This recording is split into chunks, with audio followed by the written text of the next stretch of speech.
epitome of real, the definition of truth. Nikki C and the place to be.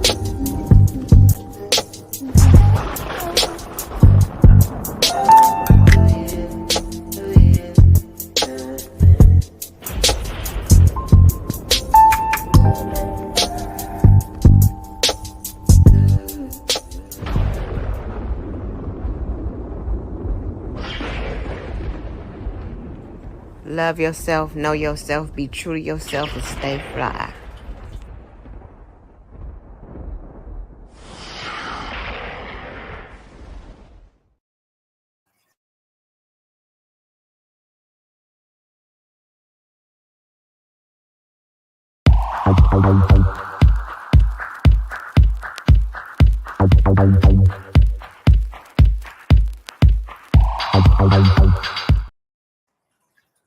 Yo, yo, yo, peace. What it do, y'all? What it do, though? What it do, what it don't? How does that grab you? And all of the above. I had a pretty good day. I hope y'all did have a good day, even though I had to go to the dentist, which I avoided for 3 weeks straight. Hate the dentist. I hate the fucking dentist, y'all. Nikki C in the place to be. And the dentist know I hate their ass. They be like, "Are you okay?" That I'm cool. In the dentist for 3 hours. How you in the dentist all day?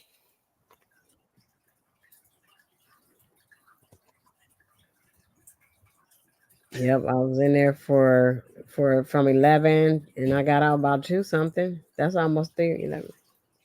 Yep, that's 3 hours for sure. Yeah, you been cooking.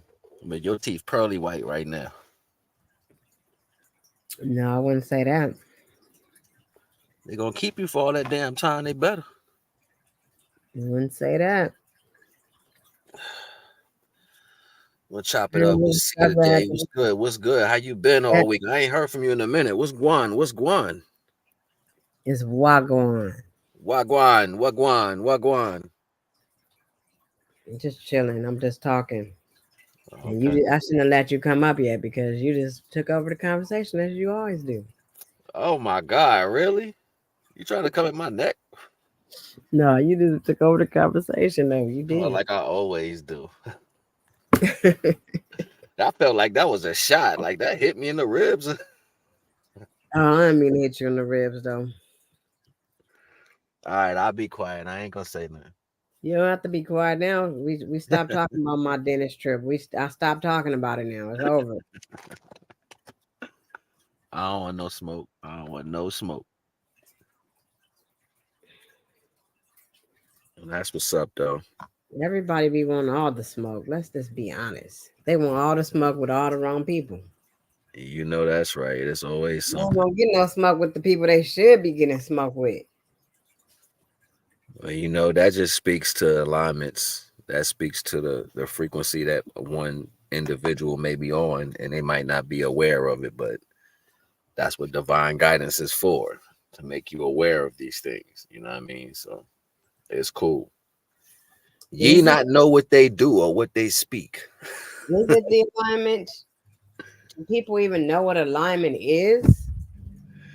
You know I what? don't I doubt know it. what it is. I I don't doubt. think people know what it is. They don't really know what alignment is. They don't know what this world is. They don't even know where they at. Yeah, you got to know where you at. You can't just be out here just any old type of way, and because you be trying to figure out how you got in the situations. That's speaking of the fact of you not knowing where you at in this world. You know what I'm saying? So those are That those is some deep concepts right there. If you want to get into that tonight, I'm with it. I'm with all the smoke. I don't think they want to really go there because it's going to reveal a lot of shit about individuals. You know what I mean? So I'm with it. that just lets me know that what I was thinking about as I was starting my live up, I was looking at everything and then I listened to my own intro and the words that I was speaking and when I said Nikki C in the place to be, that I am in the place to be for real. It's a place where I know who I am, where I am, and where I'm going. That's right. You understand that? And it's a lot of people that don't understand what I'm saying. They like, oh, you ain't in the place to be and all that shit. Yes, I am. I'm in the exact place where I'm supposed to be. In my place, in my lane, on my square, doing me. And I think Where's that's a beautiful thing. That's a what other beautiful place? thing. Nah, whatever place is better than working on yourself. That's the only place you should be at the end of the day, because Thank that's you. the only That's where I was competition going. you really with is yourself. So That's where I was going. I'm not in competition with anyone but myself. I've been saying that for years as well, right, because I hate the feeling of when somebody want to be competitive with against me, or I could see that those type of tendencies in someone. right. It really irritates me because I'm like, I'm not in competition with you. You know, that's an interesting concept because when you see people that's willing to be so competitive, deep down inside, that just speaks to the fact that they're not comfortable with themselves, so they need somebody else to gauge or to validate what they are in their self. You know what I'm saying? So it speaks to something like you got to be cool enough to be happy with what you are, who you are at those levels. And if you want to get better, it's only you that you're facing, your older version of yourself. So ultimately, when you see people trying to compete against you and commit that as a value, then it just speaks to their character. Like you ain't happy with yourself. Like you need me for that. Like where you been my whole life if that's the case. Like you ain't never, you know what I'm saying? Like that should be weird to me. I be like, you didn't, so you ain't did this coming out the womb. You was a child at one point. You was a young adult. You had to grow into this. What made you like that? People don't want to look at that their self in that way. They don't want to say, you know what? I developed characters that made me a narcissist or made me come out of my flesh when certain energies are around, or made me look at things instead of looking at myself for the better version. And that speaks to them. It don't speak to you. Like you said before, when you in your own energy, people always want to try to do something to pull you out of that. That's because they jealous. And that's crazy. How can you be jealous of the things you won't do for yourself? That shit is deep to me.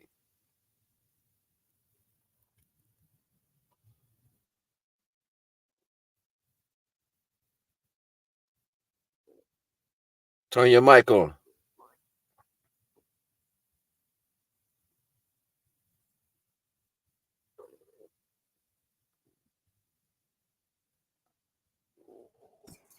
He wants to turn it off for a minute. There you go.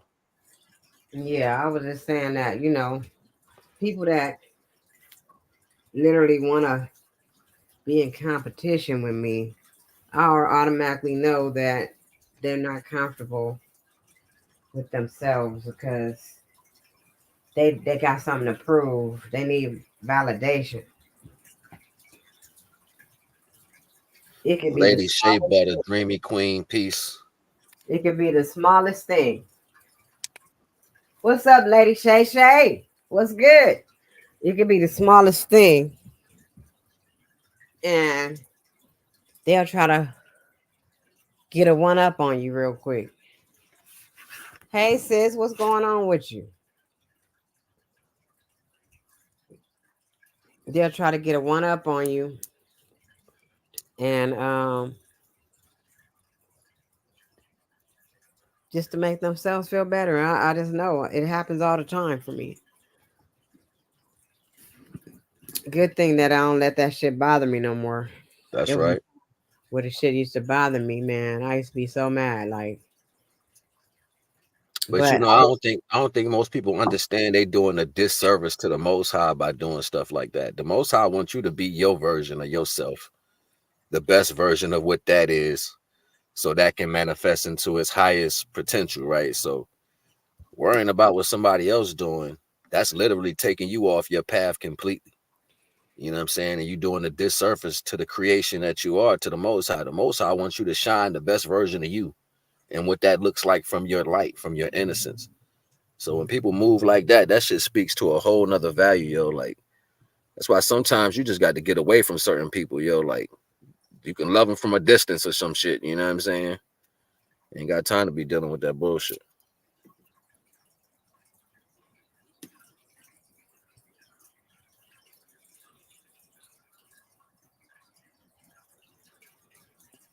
What's going on? Come up here, Lady Shay. You're welcome. Let me drop the link. I forgot about how I didn't drop the link in the thing. Yeah, I'm doing pretty good. I think Naga doing all right. You already know it.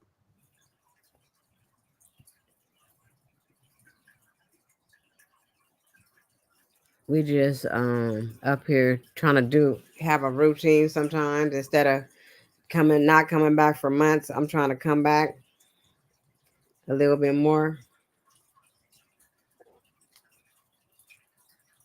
Ain't nothing wrong with tapping in. You know what I'm saying? It's good to vibe with the tribe family. You know what I'm saying? And talk on some common sense instead of some nonsense. You dig what I'm saying?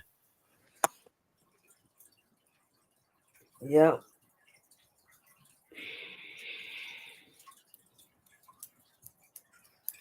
All right. I wanted to see you anyway. I'm glad I manifested your presence here.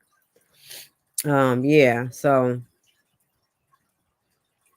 I just peep out individuals every day. That's all I do is just peep out everybody, how they acting and what their behaviors are, and and what the behaviors attribute to. Like, what is it attributed to? Right. Hey, 3,000 degrees in the building. What's good? I'm doing Salute. good, and Salute you? 3,000. Yeah. So I'll go to the shop or something, and I'll just be in there chilling, doing me, and I'll just listen to the words coming out of everybody's mouth. Lately, I just been on the happy thing. I'll be so happy and stuff. I don't really be tripping, but it was at one point because I changed the way I be wearing my hair and stuff. I do change up a lot, but I have kind of stuck to the natural looks now. And I had one lady in there just like saying something to me about my hair every time. Like, what the fuck you talking about? Like, why are you constantly focusing on my hair? Talking about, oh, I think it'll look cute like this. And I'm like, I'm cool with it like this though. You And got it was much like better to do. making me Just mad a little bit because I felt she was doing it on purpose to try to, take shots. Like you right. just said, taking shots. Like, what the? If you don't move around somewhere, lady. And That's then I just started messing with her now a little bit. Not bad, nothing bad, but she was like, "Oh, thank you for this chocolate bunny." To the other lady, and I was like, "Oh, I was gonna eat your damn bunny. I was gonna eat it." She's like, "What?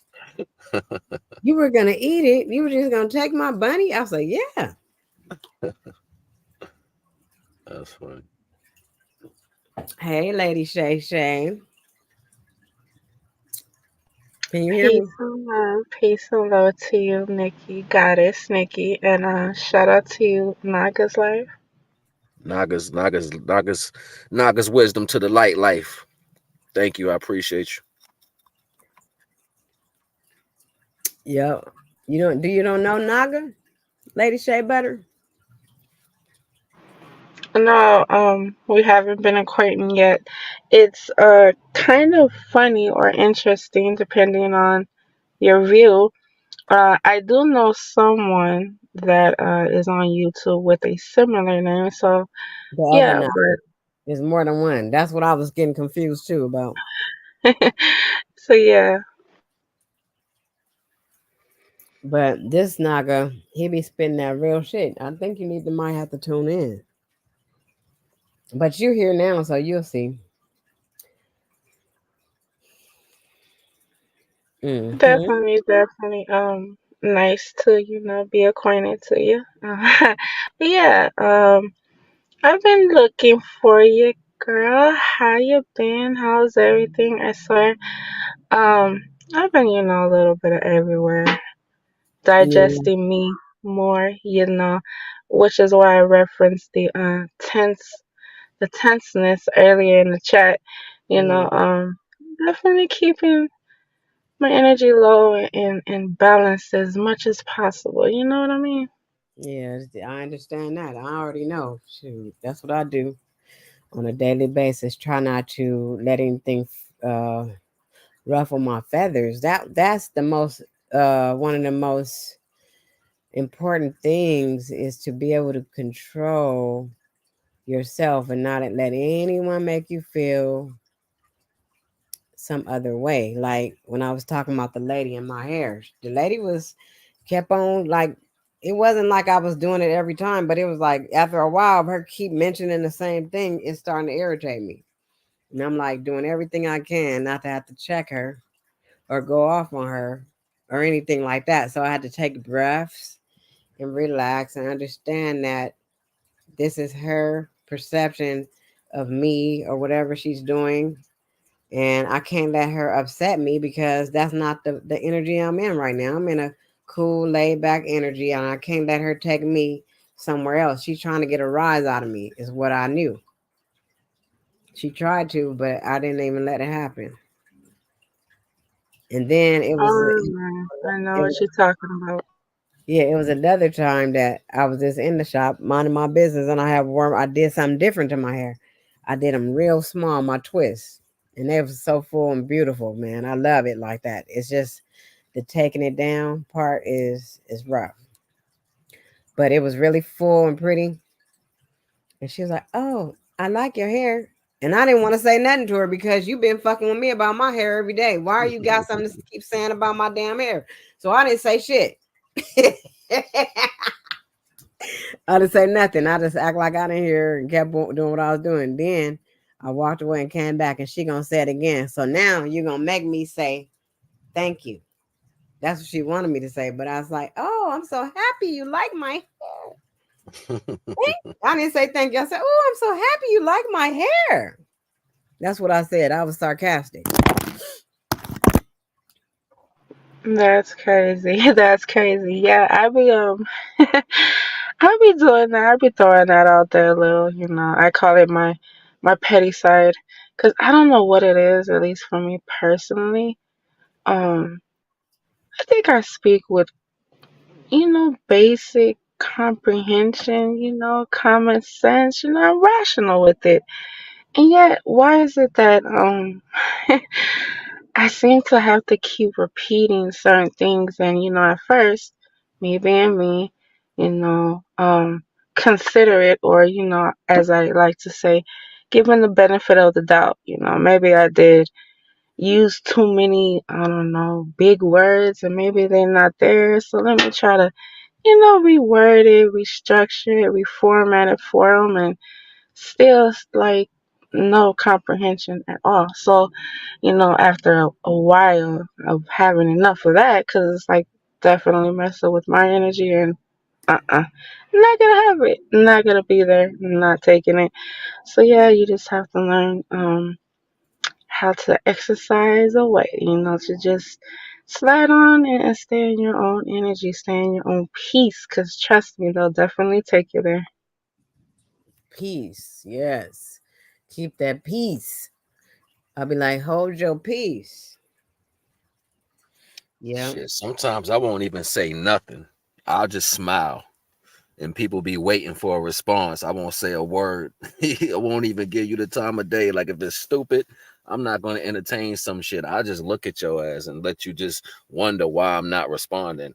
And that's the thing. People believe that they garner your attention or your words. Like that's one thing about the understanding of communication that's real powerful. You don't have to say anything regardless of what's going on. Like you don't even have to waste your energy on coming up with something to say.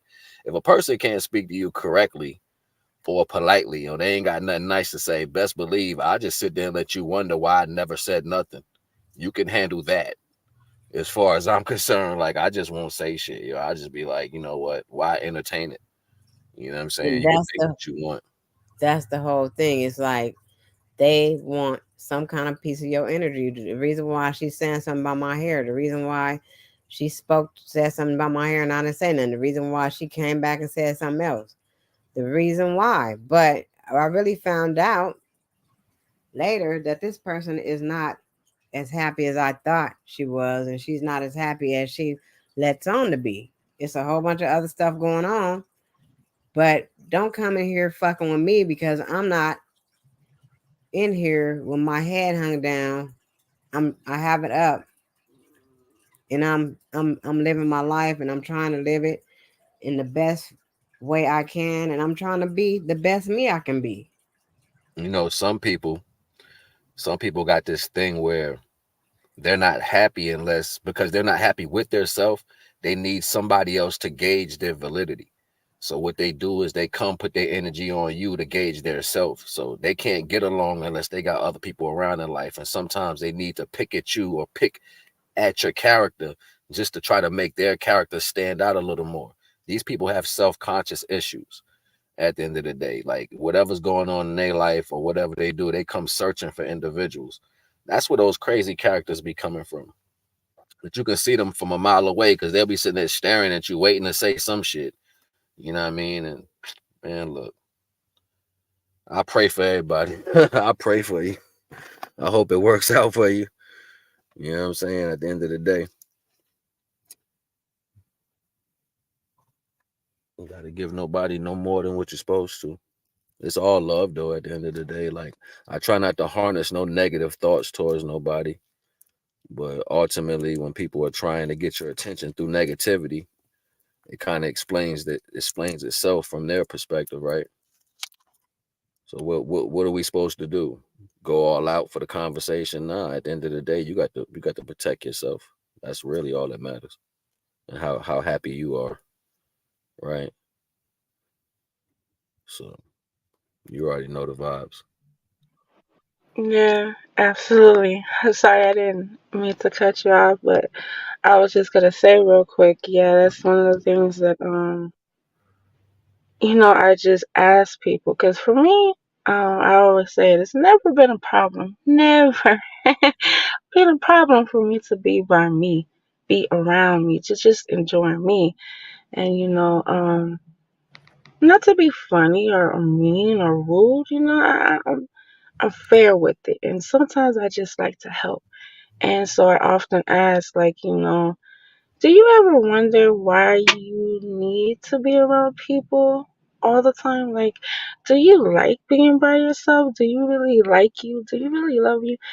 I am a little petty, sarcastic, however you want to call it, but it's honest and it's real. Like, people really have these um I call them stigmas, right? Where it's just so much that we're accumulating over time with people that we've interacted with.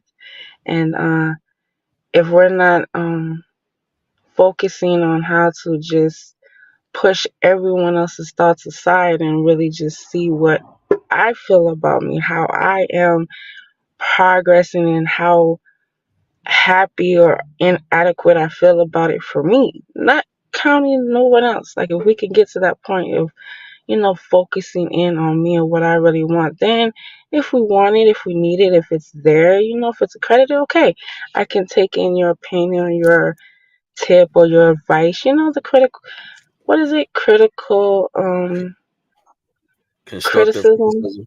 Yeah, constructive criticism. Thank you. Yeah, I could take that. Give me some pointers of where I might need to open my awareness to, because I'm not perfect and I don't think I'm ever going to get that way, right? But it's always a drive for me. That's my motivation to always perfect me. And it's an ongoing process, right? That's right. You your only competition at the end of the day.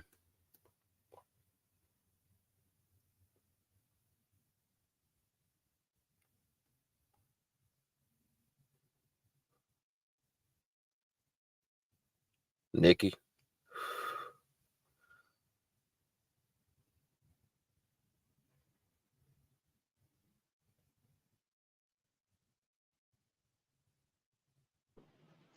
Yeah. Again, this is something that I ask people, are they aware of this, right?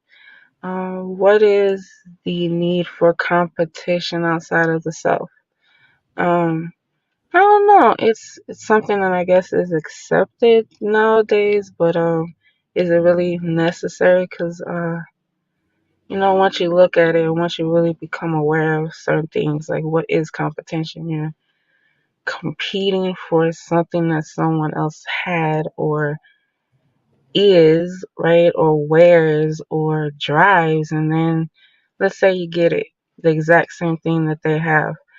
Once you get it, are you really appreciative of it, the natural form that it should be, or is it just another thing that's like, okay, now I accumulated it, it's another thing I could put on the shelf, accomplished, done, pat on the back, and now I'm once again out here searching for something else because it's like an addiction, right? It's um, I don't know, it's a chemical reaction. It's something that's gonna ongoingly pull you, and you're gonna need to always better and one up it. So, if anything, as I always say, why not better yourself? Why not one up yourself? Like, okay, I did a great job today, but I know I can make it better, even more better tomorrow, right? I'm feeling all great and bubbly and happy, because we have our bad moments, right? There's not gonna be those um frustrating times or pauses where we just gotta have to take that break and say, okay, let me just reconsider some things. But it's all a process, and we just have to patiently go on with it. I think it's character flawed. I think it's character flaw addiction. Most people, they get trapped in the mind of, and you got to think about it. It's also an illusion because most people pick up competition without even knowing you, and they'll look over and see you doing something in a certain way, and now they feel like they have to compete against you. Daily news, what's going on? Greetings. Nikki C. Divine, Daily News says, what's up? 3,000 degrees and everybody in the chat. You already know the vibes. I think it's a character flaw addiction. Like most people, they get a certain way inside their heads and then they act on it. That speaks to a whole nother thing that's going on, especially when you're unaware that someone feels a particular way about you. Ultimately, that leads them down a path of creating values against you that you have nothing to do with or even an understanding of. This is why you strengthen yourself with the divine. You strengthen yourself in divine connection. If you are focusing on cooking food, it's no way you can mop and sweep the floor at the same time. You're going to be mixing two different areas of circumstances. You're trying to be clean while you cook, but you're going to be wringing out a mop. Like you can't do both. You know what I'm saying? So at the end of the day, this is certain people's mentality. They look at you and then they say, well, I'm going to do this instead of focusing on myself. And now you're putting all your time into worrying about the next individual. That is a character flaw addiction. What is making you feel like you have to put more energy into it to accomplish whatever goal you're trying to accomplish? That's the addiction. You know what I mean? That's what makes them go harder to the value. Like, in majority of the time, this is a self-conscious issue. They don't like something about themselves that they see in you. And because they see it in you, they have to go over and beyond instead of learning to go over and beyond for themselves. This is the lack of comprehending what love's supposed to do for you. And majority of the time, people don't see love that they should put in their self as an action of validating who they are as a person. They don't see it that way. They see it as something that they give off. You know what I'm saying? And when in fact, love is something that you download into yourself. So then your actions give off that level of love. So when a person focuses on their self clearly and they put the time and the discipline, it's going to show within your actions. That is integrity. That's how you build integrity, by what you do behind closed doors and what you do in front of people. It ends up lining up to be the same thing. But then you have these other people who can't see past that mark. They don't have that understanding. So their validity is mentally thinking that they can take something that you are. And that's impossible. They can never take, even like what you were saying before. You were saying when they finally get it, they never get it. That's an illusion. That's an illusion to make them miss who they are in their self. And when they finally get to that precipice of believing that they took something from you, there's a reality check that comes into play that they can't be you. That's the ultimate letdown. You put all that work in for what? To prove yourself that you was wrong in the beginning. You see what I'm Shout saying? And out then to now the Daily. say it again, Nikki. I said shout out to the Daily News in the building. Oh, that's right. So when you I'm get to sorry that about point, that. it's a reality check. And in that reality check, you got to adjust yourself all the way over. I like to say it's like swimming way out in the ocean and then realizing you swam way the fuck out there without a raft or a floaty. Now you got to swim your ass all the way back because nobody told you to do all that. You know what I'm saying? So I don't have a remorse for that value. The best thing you can do is pray to the divine and try to be yourself.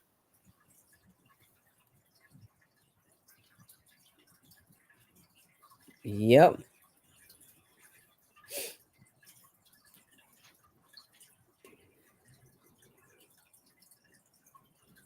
I think we give too much to individuals who don't take responsibility for their own value. I think we pour too much in their actions saying, well, it's okay and you can do this. Nah, fuck all that. If you focus on you, you won't be there in the first place. You see what I'm saying? You'll understand that you have greatness in your own perception and you should master that about yourself. So therefore you can show the world from your existence. Your existence, you can only stand in your spot. Nobody can stand where you're existing because you're existing. Now, if you die, that's something different. But while you're here on earth, you should try to focus on your spot of existence and how you see things in a positive way to shine that light through you. We're filters to shine divine light through. So if you ain't shining your light through how your existence is standing there, what are you doing?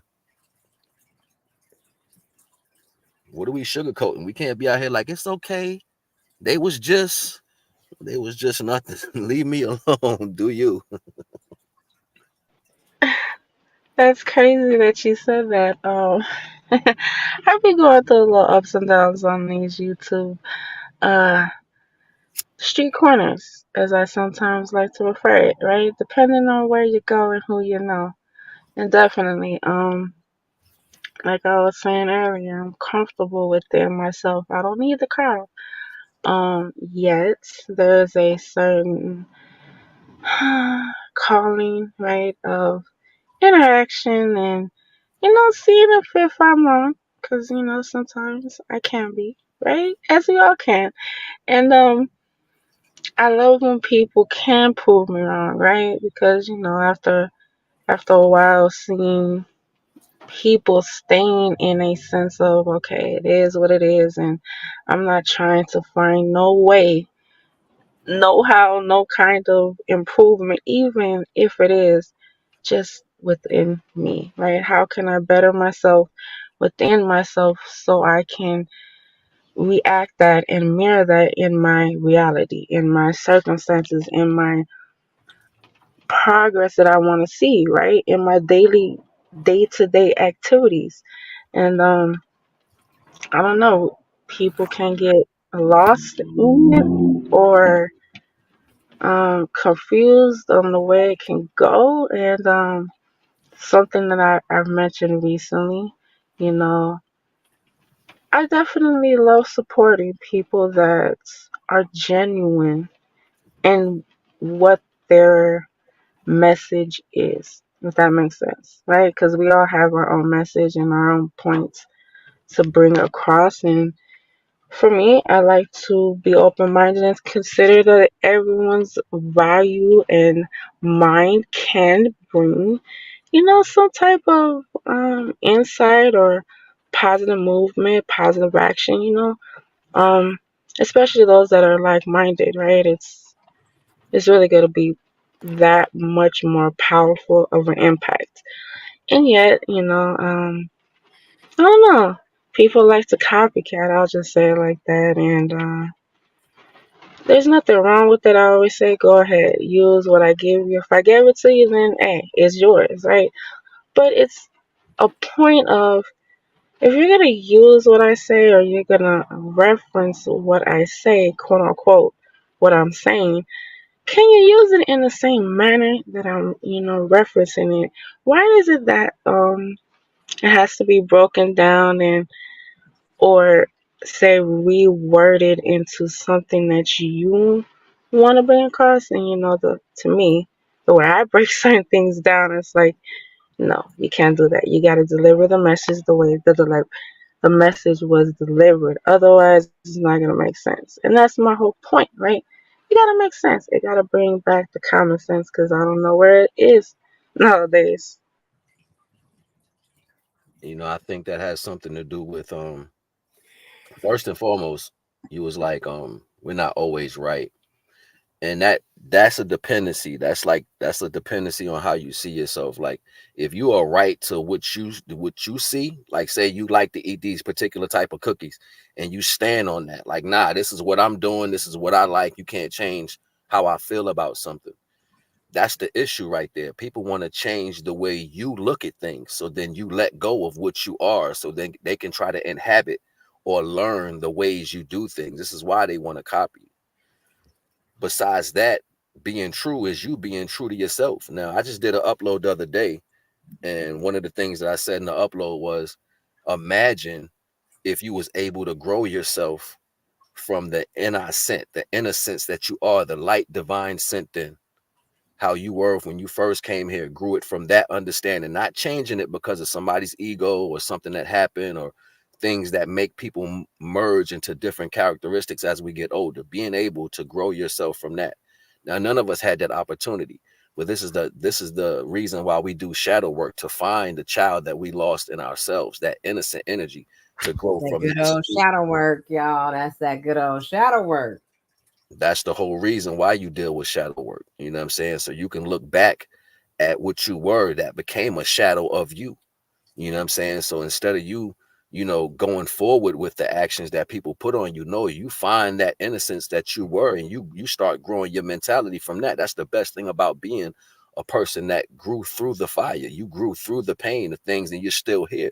So as long as you're existing, you can always go back and say, wait a minute, let me look at how I love to do things. Let me look at how I felt about personal things from a child understanding and grow that into where I'm at now. You got all the time in the world to do that. You are the best study. You are your student and your teacher. So when you get that understanding, you can start making precipice in your life, bigger changes, which is going to always outdo the value of what someone's trying to do as far as copying you. They can't reinvent you. Only you can do that. You know what I'm saying? And then your track record is how you came up through that understanding.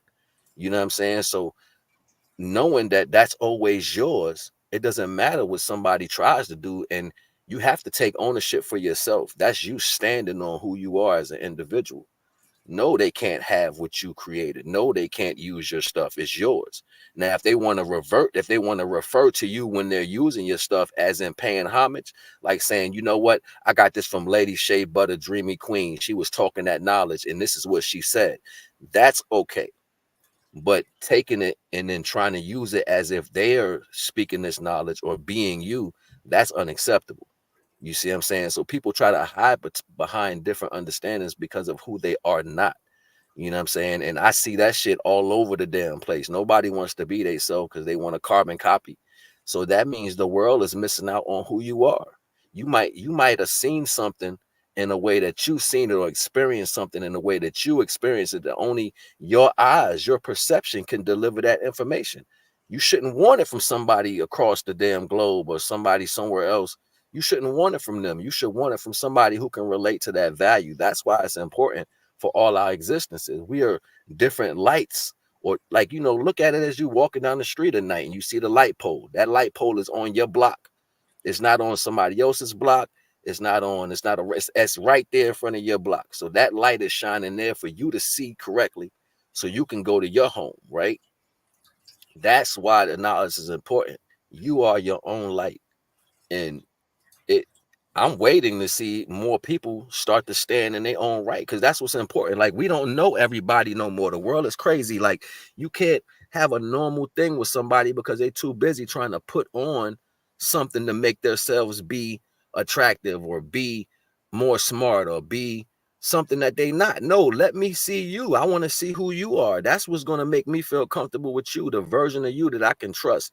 You know what I'm saying? Truth and trust comes from the value of a person being who they are, not them trying to be somebody that they not. And that's when you can really trust them, because you say to yourself, no, I know everything that they're showing me because it's who they are. If it's blue, it's blue. If it's green, it's green. If it's blue telling me that it's green, how can I believe that? I'm like, every time I talk to you, blue, you telling me you green. You know what I'm saying? How am I going to accept? How am I going to get any understanding from you? And every time I turn around, you telling me you something else when I see what you are. You see what I'm saying? So that speaks to the value. And if we want to have real trust and true love in between our culture again, we got to stop bullshit. Hey, We got, Aaron Collins in the building with them panties. oh, what's up, Aaron? What's up, Aaron? Salute to Aaron. Aaron, get the panties. Shout out to everyone in the chat. Yeah, again, that's crazy that you're mentioning that. I was doing I'll say a live stream a little earlier, shout out to the vampire life. But yeah, Vampire life. yeah, late early morning hours. Oh, okay, yeah. I'm doing double, triple shifts, and so I'm throwing my little voice out there again because like I mentioned earlier, it's just too much. It's just too much, and I'm getting a headache dealing with certain people. It's like, okay, I see the problem, and it's me. I'm trying too much. That's the whole problem. Let me stop. So I'm pulling my energy back, and I'm just letting certain things flow I got a in the question. direction that they need to. I Go got ahead. a question. So I heard you speaking earlier, a little bit earlier. You said when you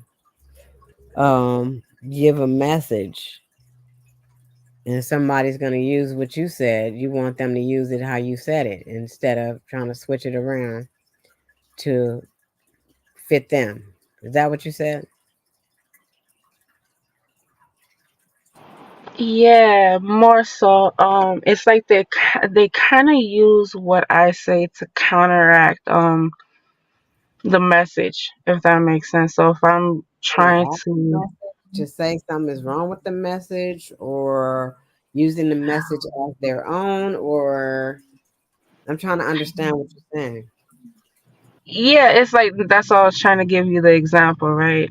Earlier on my live stream, I was mentioning how it's crazy. I don't know if anyone has experienced it, but why does it seem like we always will meet people's representatives, versus meeting the real them?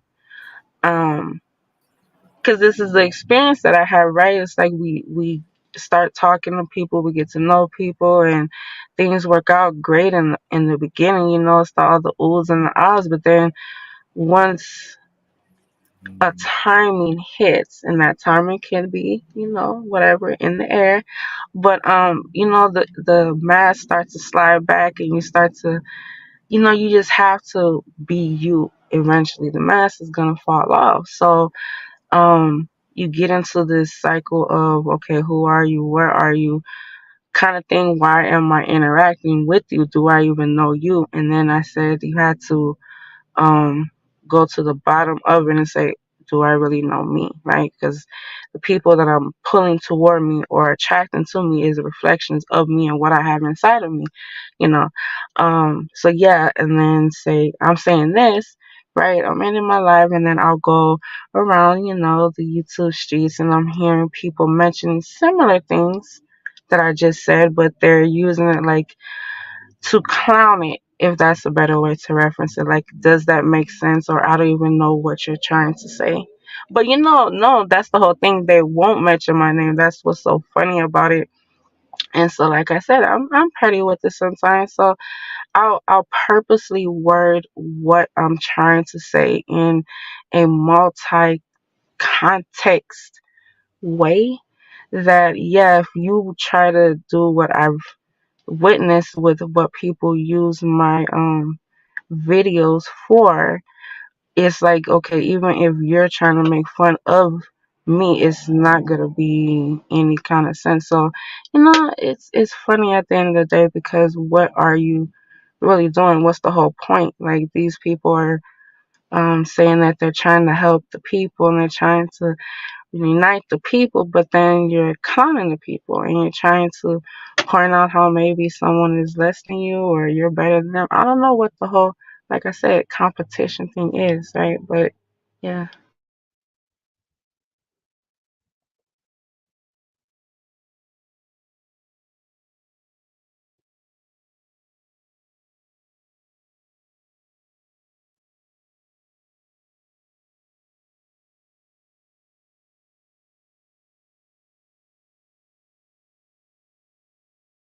I'm Nick, sorry about that. What happened? What just happened? Why she left?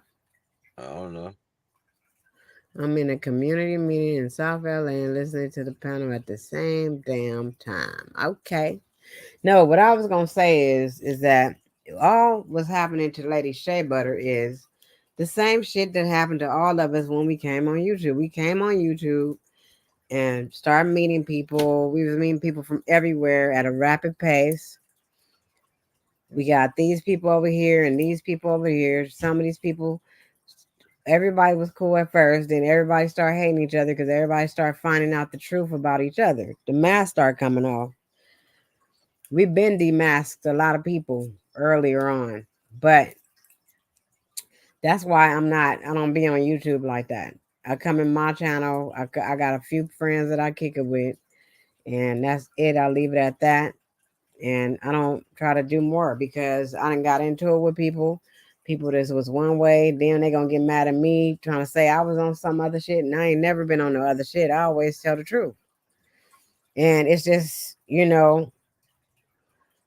I think it's a part of people that just want to make something be wrong with you or something.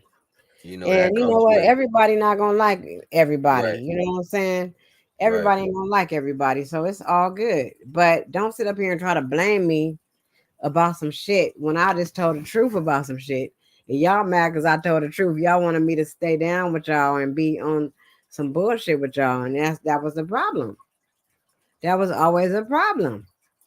So I mean, Lady Shea Butter, don't feel bad about these fucking people. You gonna find it's gonna be some that's gonna be cool. You're gonna keep them forever, and then it's gonna be some will be on bullshit, That's and that's right. just how it is. That's right. If you see people moving around, you gonna know that you're gonna be next. If you see them getting to it with one person, another person, and the next person, just know that you're next. One of the parts of love is appreciation.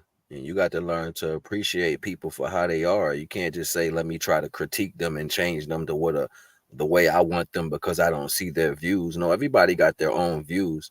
And appreciating a person for how they experience things is a must. Like you're not going to experience life how everybody experiences life. You're not going to have the same understanding. It's going to be a lot of shit you're going to see. And you're going to be like, I don't understand their point of view, but that's okay. You can still be appreciative for the way someone thinks and how they see things.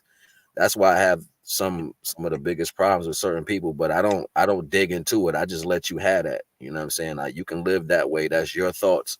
I can appreciate that from another standpoint, you know what I mean? But it's not my job to grow nobody. I can give my understandings and put it out there for a person to have their understanding to grow. But that's the best we can do. We can't do no more than that. We're not the divine. You know what I'm saying? We supposed to be in service to the divine, right? So look, they gonna do it. They gonna do that because they got their own road to walk. You know what I'm saying? So it is what it is, but don't come That's for me. Don't that's come for me. that's exactly, sis. That's exactly what happened. I started feeling the energy, and my ass was feeling that energy, and it was fucking draining me. I had other shit to do, and I was like, I'm about to move around and I'm not going to be a part of this anymore and I'm not going to be a part of that anymore. And when I said that, then they tried to demonize me. They got mad at me and did a whole campaign against me. Wow. They did you know how gang stalking is? Yeah. It was the elements of gang stalking. They go in the back chat, talk shit about me to everybody and have me all on the chat and just be clowning the fuck out of me. And I had one person who could see they shit, what they was doing. And that person was letting me know that they wasn't shit. And it's all good. They could be what they want to be. But that's not me. And if I see something that's not right and somebody asks me my opinion about some shit, I'm gonna tell them that, you know what, that ain't gonna be good for you because this, that, and this. And that's me, and that's how my life is. That's And right. if they don't like it, they didn't like what I was saying, but it was the truth to me. I didn't see nothing that was gonna make that any better. The situation didn't look good, and I spoke on it when I was asked, though. And it's a lot of more stuff that I know and I've seen, and I didn't never say anything about it. I just kept it to myself. You know what I'm saying? But people gonna be who they are anyway. That's right. When you're not serving them or doing something they want you to do, how they want you to do it, that they'll get in the way of it. And I know for a fact that the same people would take words out of my mouth and use them as their own. They would try to sabotage my platform when they see me getting it popping with my people up on my shit. They start trying to invent some type of shit for them to have a show so everybody can come over there instead of at my stuff. So these people on YouTube, a lot of people ain't your friends. I'm just gonna put it that way. You can support people, be a part of their shit, help them grow, all that. But when it come down to you trying to do your shit, they're not gonna do all that with you. They're gonna keep trying to keep all the people at their shit and not letting them come over yours. So, it is what it is. Oh, that shit. It's a lot of heavy energy. I try Hmm. not to get involved in those thoughts. No, I that's know it really what they exists. do. I know it exists, but I try not to get involved in those thoughts because Oh, it's I'm so. just explaining to her though. I don't No, care. I I don't give know, I know, a I damn know, about these people. I know, They can move on and move around. I know. That's right. At the end of the day, shit. What are you gonna do? You know what I mean? I got to keep working on being myself. That's all we can do at the end of the day. It's sad that that's a reality, though. You know what I mean? It's actually sad because everybody can eat, everybody can get along, and it can be a beautiful thing, from those perceptions. But everybody's not gravitating to, the positive side of how things should be. They're gravitating to like you on a war or some shit. Like you got to take this team out to make you. I don't know. Like that shit is crazy. And I'm the type of person. You already know. I've been rocking by myself for a minute. It ain't even the mission ain't about people. To me, the mission is about the message. And once you master a message, you got to deal with. Then, I kind of look at it as it's a responsibility for people who have the knowledge to share it. You know what I'm saying? So instead of wasting all the time worrying about, I just can't do it. I can't. My brain won't let me go over there. Like I'll get into a situation and I'll be like, look, I'm not having this conversation. Like, I'm just not gonna have a conversation. I'll let that shit marinate. Hmm. But it is what it's gonna be. It's sad, we could be a better culture if we wasn't like that, but I'm sorry the sister had to go through those things, you know what I'm saying? Like, I'm sorry, shit, you gotta go through the things, you know what I'm saying? We had conversations before, we spoke on certain things, so it's crazy that this is an actual thing. You know what I'm saying? Like it's almost like bullying in a sense. I'm gonna make sure you can't be yourself. What kind of shit is that? Like Yeah, that shit that's bullying and is and all crazy. that shit. Gaslighting. They gaslight the fuck out you and all that shit. Fuck them people. It's I'm just gonna corny if say you it think how it's about supposed it. to be Like said.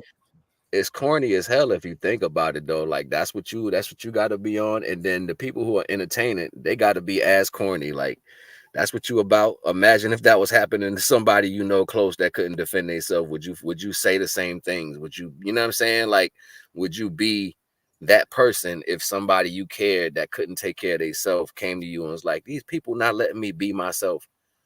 And then you just did this shit to somebody else. Like, what would you say? What would you say? Like, you know what I'm saying? Like, what kind of advice would you give those individuals if you're the person doing this to somebody else, but then somebody in your family you love, a child or something says, this is what I'm getting bullied as? What do you say to them? You know what I'm saying? Like, how would you feel? That shit is deep. You know what I'm saying? Like, I don't mess with the Most High, yo. Like, Most High got an ass whooping for everybody who want to play these games. That's all I say. I'll let the judgment come upon you. That's what you want anyway, right? So you gotta deal with that shit. Try not to get in the divine way of nothing. If you serving the divine and shit, you in the right direction. You doing what you supposed to do for your existence. That's all that really matters at the end of the day. Are you doing what you supposed to do for you under the guise of divine guidance? So at the end of the day, everything else really don't matter. And it's they're gonna try to affect you. They're gonna try to take you off your square. That's the whole point. You know what I'm saying? Like, you gotta stand on your shit strong. Facts.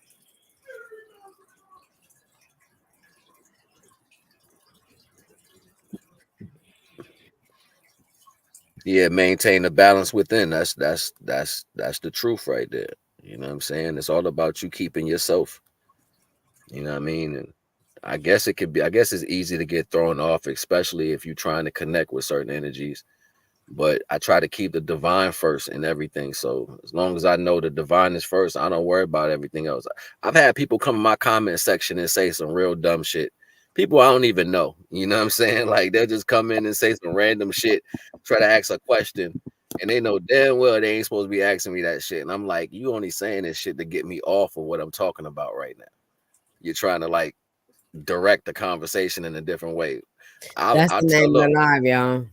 Chop it up with C balance. That's all we've been talking about this whole time. Is you know, balance. I tell them straight up, like, nah, I ain't about to answer that question. You see what we talking about, like, you know. It's almost like you can feel it though. You can feel the energy when somebody coming like that. So it's like, man, look, I ain't about to do it with you. I'll let you marinate with that shit. And you know what? More than that, I think that has to do with involvement. You know what I'm saying? Like, you don't have to involve yourself with a lot of these situations. Keep your involvement thin. You know what I'm saying? And keep dropping your jewels. Let them throw their rocks. They ain't gonna do shit but hide their hand anyway. That's the whole point. You know what I'm saying? So what that shit matter? It don't hold no weight. It's kind of corny. You know what I'm saying? Like, to see people who act in that particular type of energy is corny as hell. And we should treat it as such. That is not funny. It's not valid. It's not it doesn't have no value. You know what I'm saying? And people who rock to that energy, they need to be treated the same way. Like, why would I give you the strength to have a voice when your voice is going to do that to our people or other people like it? You know what I'm saying? Like, you got to stand on something, yo.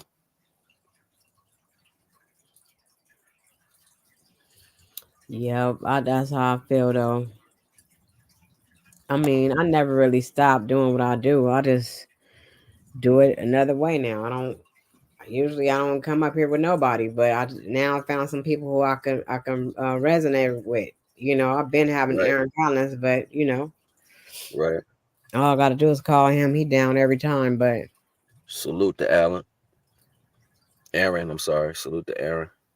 yeah, so at the end of the day, I ain't never stopped talking. I never stopped saying what I had to say. My message stayed the same. I didn't change. I wasn't gonna change and be a bully like them. I wasn't gonna be like them because I can't be anything else but who I am. And a lot of times people just want you to get down and dirty with them. You know what I mean? Mm-hmm. They be like, and then so they can say, "Oh, I knew she wasn't divine perfection." What she mean by that? You know what I mean? You know, they just want to say you're not who you say you are. Half of Yeah, the time is why I all get these tactics are coming against you anyway. it. I get Just it. like the same lady I was talking to at work, I was talking to her about this is when I really stopped wanting to talk to her because I was talking about my sound practitioner stuff and how the frequencies can heal people. I said, and I tried to give her analogies and examples of music, period. And I said, well, if you think about it, the music that we hear on the radio, it also does something too. It's just the same thing like when, Satan was over the music, right? Mm-hmm. or Lucifer, whichever name Well, that I is. gotta say real quick, yo, when you did that last sound bath, I think it was like about a month ago and something. That shit hit for real. That shit was real. I felt it coming through the computer. I was like, damn, this shit really hit. And it was just on time for my day too. Like I was trying to get my day started. You did that sound, but the sound bowls, that shit hit right. Them frequencies was coming through. I was like, okay, Nikki C, Divine Perfection is in the building. That Okay, shit was but coming through. So shout out to that. I wanted to just say that real quick. When you do your thing, you be doing your thing. So shout out. so what I was trying to explain to her was when Lucifer was over the music, he had all the tools to send out frequencies. You get that? Mm-hmm. He knew how to send out frequencies. So that is why the music that we are listening to today, the secular music, is sending out frequencies, the kind of frequencies he wants to send out, right? Mm-hmm. The ones that have people doing all this other stuff. But the frequencies that I'm playing are to actually do some healing. It's not no bad vibes or nothing. That's how you know that intentions are real. When somebody got an intention and they push that intention out into the world, they already know what results they want. And when I push my frequencies out when I'm playing, and my Mm-hmm. intentions is to heal the people and to make the people feel better or whatever I say that I'm doing it for, you better believe it's going to do what I'm saying it's going to do. Mm-hmm. So I think you heard the frequencies of I was sending out positive energy that day when I did that sound bath that the first one you heard. Mm-hmm. That was my positive energy. And it was a quick sound, but that ain't really no real sound bath. That's just like me doing a quick little something for the people. Not the one you did on the live, the one you did, not the one you did on the live when we was on here together, the one before that. You had did one before that. I know which one you're talking about. I said the one that I said for positive energy is on here. It's on YouTube. Okay. It's for positive energy, positivity. But yeah, people don't really know the power that they really have. And you know, So not for whether nothing, they tried to change up the tuning fork. That's where they get the 4 hertz and all that, the 520 hertz. See, if you on 4, that's telling you. See, we take out of context what they be saying when they talk about the 440 hertz. What they saying is they want the music at 444 or 440 hertz, and then they want the systems that is playing through 440 because it's two when you got two of the same tuning forks, it's easy to make that sound travel. If you got a tuning fork that's a different tune, it's going to cancel out the sound. So what they had to do is they had to change how they got the sound to go from one sound to another so it hit us. This is why they increased the value of the negative frequencies as far as the music that we was playing, because they knew if they changed the sound barrier, then it's going to hit us a lot harder. So they equaled it out. So now if you try to play another frequency that's louder or stronger, it cancels out with the 440. So you got to play your joint on 440. So therefore it hits people equally through that same tuning fork. That's how they tried to trick people. So they made people think like, nah, I ain't gonna play it at this. I'm gonna play it at that when it's canceling out. That's why most people don't get the real good knowledge, because we're trying to change the frequency. If you bring that shit down to their frequency, that's when they really start worrying, because your shit is getting through clear. It's coming through and it's reverberating on their tuning fork. So that science in itself is something different. But at the end of the day, that's how them damn records was too. Them records was playing back in the day. Like when you get the records, how them shits was coming out, and you can change the frequency on the box how you want it to come out.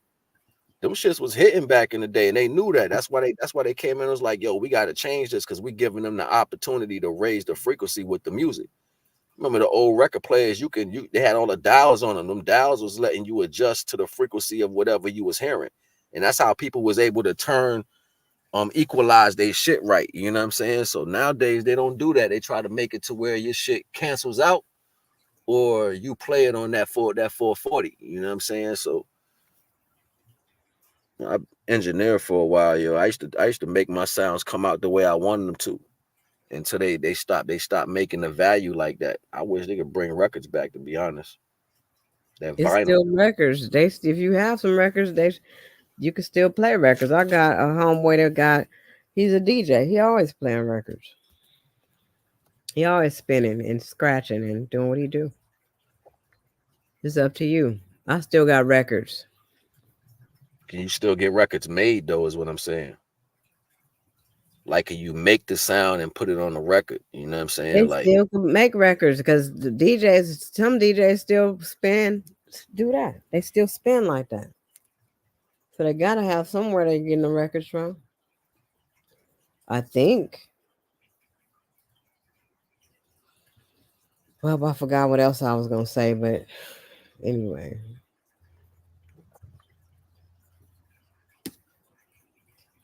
I nah, was we saying high something. vibing though. We high vibing. That's how it's supposed to be. No, I was saying something about uh Lucifer being able to control the music and control what type of frequencies are being set off through the music. Hmm. This is all very important. This is all something that I really tapped into. This is something that the Most High didn't tell me Era Black was good, brother. Hey, about the music. What's up, um, Era? hey, what's going on, Sister Nikki, Brother What's Naga? going on? You already. Chilling, How you chilling, man. doing? Where you I'm, been? oh man, it's been a rough one for me, man. I had a little accident today, man. Tore my Achilles. Oh Where? man. Yeah, it happened on the job. Oh, sorry to hear that. Yeah, it's all right. Thank you. I Yeah, appreciate it. get fast. Get healed fast, brother. Let me send some Oh, healing frequencies towards you. yeah, I appreciate it. Definitely. Yeah, but yeah, I'm here. Just go through my surgery and whatever. But I'm here in good spirits. You're gonna be off work for a while. Yeah, definitely. Oh, it's all good. Hell You'll be yeah. all right. You're just gonna relax for a minute. That's That's it. right. Get some other things straight. Mm-hmm. You know, if you That's I it. don't know if you use that chlorella, but chlorella does cell regeneration, yo. So that might help you out a little bit. The chlorella, you ever heard about that? No, what's that? It's a particular type of sea. It's a particular type of sea moss or seaweed. It's Okay. green. You know what I mean? You can get it in powder form. You know what I mean? Okay. But it kind of have like a pea taste to it, like dried peas or whatever. But it's really good for cell regeneration. You know what I mean? If you ever get like a scar or whatever, you could put the powder right on there and you'll see your shit heal like overnight. You know what I'm saying? So if you got tore tendons, you know what I'm saying, take that, mix it into a tea real quick. You know what I'm saying? Like you can put it with green tea or whatever, throw some honey in there, or just pop the pill. But that should have definitely help you regenerate. You know what I'm saying? Your cells and shit. Shit is real good. Wow. Okay. Thank you. Speaking Where of can I? which, oh, go ahead. Yeah, I was just gonna ask where can I find that at? You know, you can find that anywhere online. GMC stores. Um, a couple of our brothers and sisters sell it, you know what I mean, on the online sites and shit like that. But it's so plentiful nowadays, you know what I'm saying? And a lot of people don't know the true usage of it. People take it as a dietary supplement when in fact it does more than that, you know what I'm saying? So you can apply it, which Oh, makes it better for the usage, you know what I mean? absolutely, absolutely. What's the name of it again? Chlorella. Chlorella. Yeah. Got you. Appreciate that. Look into that. Speaking of which, guess what I got in the mail today? What's that?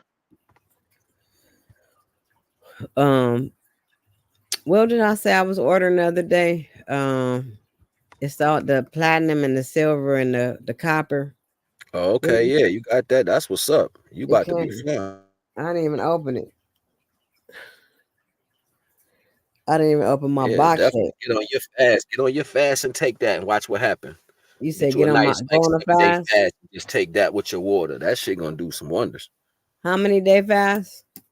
Like a 7 day fast just to get you, just to get you going. Like if you can do like you a fruit and vegetable fast for like, you know what I'm saying, the time you're doing, like stay away from meats and stuff like that, and like let your body clear out and drink tons of water. that stuff is going to work a lot better because it's going to clear the pathway for it to go into your DNA system. And that's what it's for. That's why you get the smallest molecules. You got colloidal and monatomic. So I don't know if your joint is colloidal or monatomic, but if it's monatomic, it goes straight to your bloodstream. That shit go deep down into your DNA system and start working for you. You know what I'm saying? Like, that shit is powerful, yo. Yep, I got the colloidal silver, gold, platinum. Okay, the Platinum. colloidal is a little bigger than monatomic, but it still does justice. You know what I mean? Like, brother, Black Arrow, you can also, if you can jump on you some colloidal silver too, that does a lot. It does wonders for healing the inner body on all spectrums. You know what I'm saying? And that's the reason why our body's been breaking down so much, because we don't have those universal metals inside our bodies. People The think metals universal are bad. components. Yeah, the universal components. These things are really trace minerals, and the trace minerals are what the mitochondrial is made of. So the mitochondrial is what gave you the structure to be who you are anyway from your moms. So for me, it was just a simple thought of, well, if my mitochondrial or the trace minerals that came with me from birth has been breaking down because I'm getting older, I need to put that back into me to strengthen my structure, right? So that's what happens. The sugars, you know what I'm saying? The sugars and the different fats that we eat with our foods, they start turning to acids over a period of time, and they start breaking away at our structure that was given to us by the mother. So to strengthen that back, you want to put those trace minerals back in you. That's why sea moss became so popular, because sea moss got over like 100 and I think 112 different trace minerals, something like that. So it became popular because of what it does for your body. But to combine that with other minerals, you know what I'm saying, like the herbs that come out of the earth, the trace minerals that are lacking, add more to it. You can get up to like 200, 400 different trace minerals and add it to your body. Now you literally start feeling super again. You start feeling like you got too much energy. Different germs can't permeate through the flesh. Like, it do a lot. It does a whole bunch, and fasting helps out with that, because the fasting helps your body eat away the negative things that you put in your body. So when you fast, it has to starve itself. You know what I'm saying? Your body kind of cannibalizes the bullshit you put in there, and it helps it come through you. It passes through your body, but you're replacing that with a lot of trace minerals. You know what I'm saying? And those trace minerals ain't doing nothing but building new construction roads inside you, inside your city. You know what I'm saying? Making you more optimized. You know what I mean? That's the dope thing about it. I feel you on that, man. Definitely. Definitely check it out more. For sure. We That's talking about dope. brain synapses, and you know what I'm saying, how you think, how fast you react, and all that shit. You fuck around and have cat reflexes. Like, yo, I saw that shit before it even happened. Like, that shit, it really works like that. Definitely. You got to get into it. Mm-hmm. Definitely. Sure. Yeah, the foods we eat and things like that, got to get better diets. That's Yeah. definitely part of things.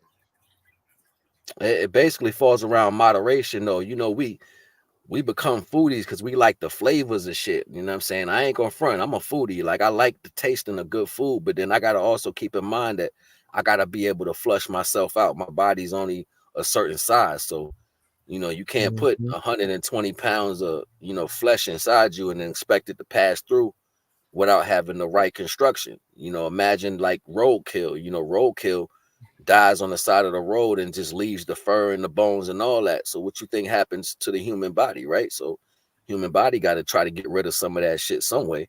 And majority of the time it turns into a sludge, and people don't even know the breakdown, like your shit, your crap and all that. It don't just go to your anal. It'll slide up the back of you. It'll slide up the back of you and become like a white mold inside of you. So this is why fasting is important. Like, it starts to become like strains, and it'll grow like a rooting system, and that mold will find its way in there. Now you got problems with your lower back.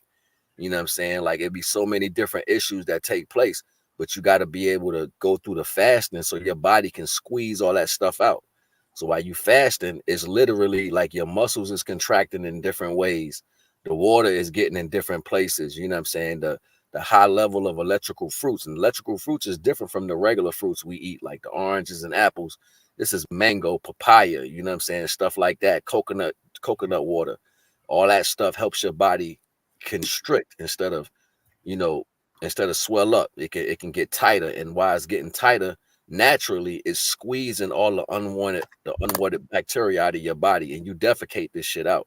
You know what I'm saying? So that's like the main reason we got to learn to have a better balance of how we want to experience life. And this, I'm not going to tell nobody not to go eat what they love. Eat what you love, but make sure that you can process that shit. So it's like, don't go eat 12 ribs, you know what I'm saying, because you can, or 24 ribs because they're having a competition. You know, enjoy yourself, but make sure you can use the bathroom correctly. You don't get constipated because all that shit is backed up inside of you. You know what I'm saying? Like, make sure you can flush it out.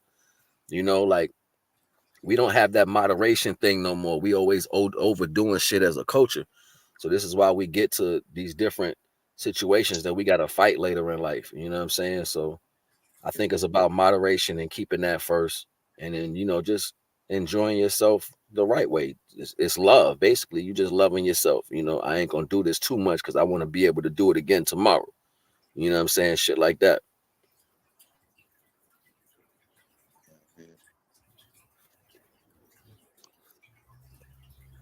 I definitely overdo it sometimes with food that's good. Man, shit, fish, rice and beans and stews and shit like that. I love food like that. I ain't gonna in front. I eat big plates and to be mad later. You know what I'm saying? Because you're so full and shit. You know what I mean? Like, That's what I just cooked today with some fish. Oh yeah, what kind? Dover sole. oh man. So It's that thin little fish. It ain't got a lot. It's not thick. Like, you know how red snapper is. It's not like that. It's like a thin little fish. Yeah. Pretty good though. I like catfish. I really love catfish. Don't bring that up. That's Yeah. like the best. I ain't had no good catfish in a minute. That's the best. It's a bottom feeder, but it's the best. Yeah, that's one of the best tasting fishes. Like a good whiting. Oh yeah, don't even play with me. I like all the fish. Like, don't get me started with the Catfish. whiting. Yeah. Shark the has been my buffalo. favorite fish. Shark has been the favorite fish I ever had. I mean, I ain't had too many different fish, but shark is my number one right now. Wow. The buffalo, the perch, the bluegill, Oh wow. the orange roughy. You don't want to start. Uh-oh, got a fish connoisseur. Right? Yeah. I don't know a fish I don't like. Oh, okay, you really like fish. You like seafood in general? Or? I like seafood in general, but I love fish. I mean, I can eat fish every day. Nice big plate of fish with Hey, the Aaron said he like any fish that don't try to eat him. Right? But no, Naga like the fish that eat people. He like them.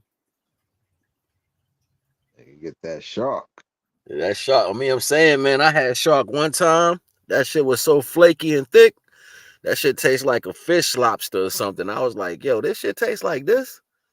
I ain't never had nothing taste like that. That shit was busting, yo. And then it was crazy because the little restaurant, they had only got a little bit of it. It was like they special because they only had a little bit. So I was like, and it was like, we not selling people no more than 2 plates a piece. And I'm like, what you mean? I can't buy no more than 2 plates a piece. Like, that shit hurt my feelings, yo. I was like, man. Yeah. You know it's kind of shark it was? Nah, I don't. It was a small. The steaks was small, so it had to come off with the tail. Okay. But it was probably like about 5 inches around, and it's circular or whatever. But that shit was awesome, man. I was like, damn, I ain't never tasted a fish so damn clean and flaky, yo. Like that saltwater fish, man. That should be different. Gotta try it. Oh yeah. Well, you had that at? I was in Albany at the time at this what's the name of this restaurant? I was in Albany, New York. Me and a homeboy of mine went there to drink some beers and shit, but I seen the shark on the sign. I was like, y'all selling shark? I forgot it was damn, what's the name of this restaurant? Dang it. It was one of those restaurants where it's only one. You know what I'm saying? It wasn't like a chain. It was like a family-owned restaurant or whatever. Right. Yeah, I can't remember the name for nothing right now, but yeah, if you run into some shark and they known for cooking good in that restaurant, I advise you to give it a shot. Just Yeah. give it a shot. You know why they probably can't get that many sharks. That's why they don't want to let somebody eat all of it up. Right. And they didn't want us to think it was good anyway. They had us thinking that Jaws was something bad. They probably did that on purpose too. Oh man. You know how lobster have that light sweet taste to it? It was kind of like that. Like it had a light sweetness to it, but it was flaky. You know what I mean? Like you could hit it with your fork and that shit just slide. You know what I'm saying? Like, and it was like that bright white fish, that bright white, like, you know what I'm saying? Like that shit was smacking, yo. I was like, oh my God, I didn't know this shit tastes like this. You know what I'm saying? I'm looking back over my shoulder like I want to go meet the chef and shit. I'm like, yo, you serious? This shit's smacking right now. Later, the lady was laughing and shit. She's like, ain't too many people like the shark like that. And they had a lot of different culture people coming in. I'm like, they don't like this? How can you not like this? It reminded me of a better version of Whitey's. You know what I'm saying? It just reminded me of a bigger and better version of Whitey's. Like it was just so flaky. You know what I'm saying? Like that shit was smacking, yo. And that sweet taste, I couldn't forget it. Like that shit stood out. Like just having that light sweetness. It was just like perfectly light sweet. You know what I'm saying? Like I don't know how else to explain it, man. And to keep it 100, I only had it one time. I haven't eaten. That's the only time I ate shark, and I haven't eaten it no more else in life. But I cannot shake that taste. That shit was good, man. Like it left an impression. That's right. I want some too. Word up.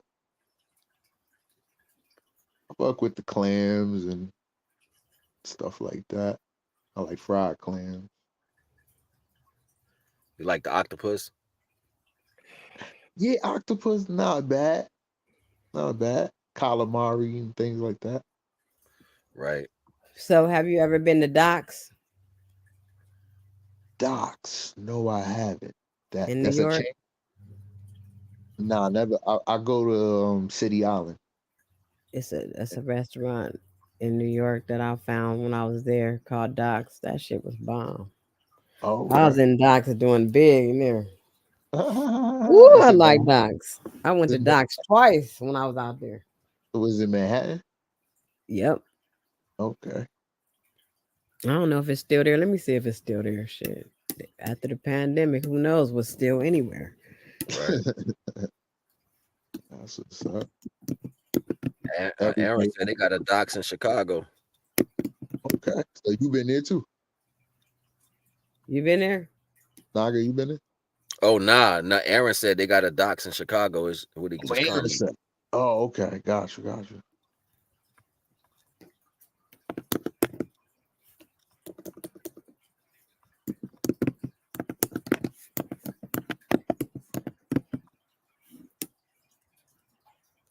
Yeah, they got a spot out here. It's Doc's Oyster Bar and Seafood Grill. It's still there. Okay. Let's see the hours and the location. Hours and location. When it's on 3rd Avenue. That's not where it was when I went. Wait a minute. That's all the way downtown. That's not where it was. The one I was talking about was in Manhattan. It wasn't on 3rd either. You know, you just said they be moving shit around. They probably changed their location. But they go to food. They go to images. Doc.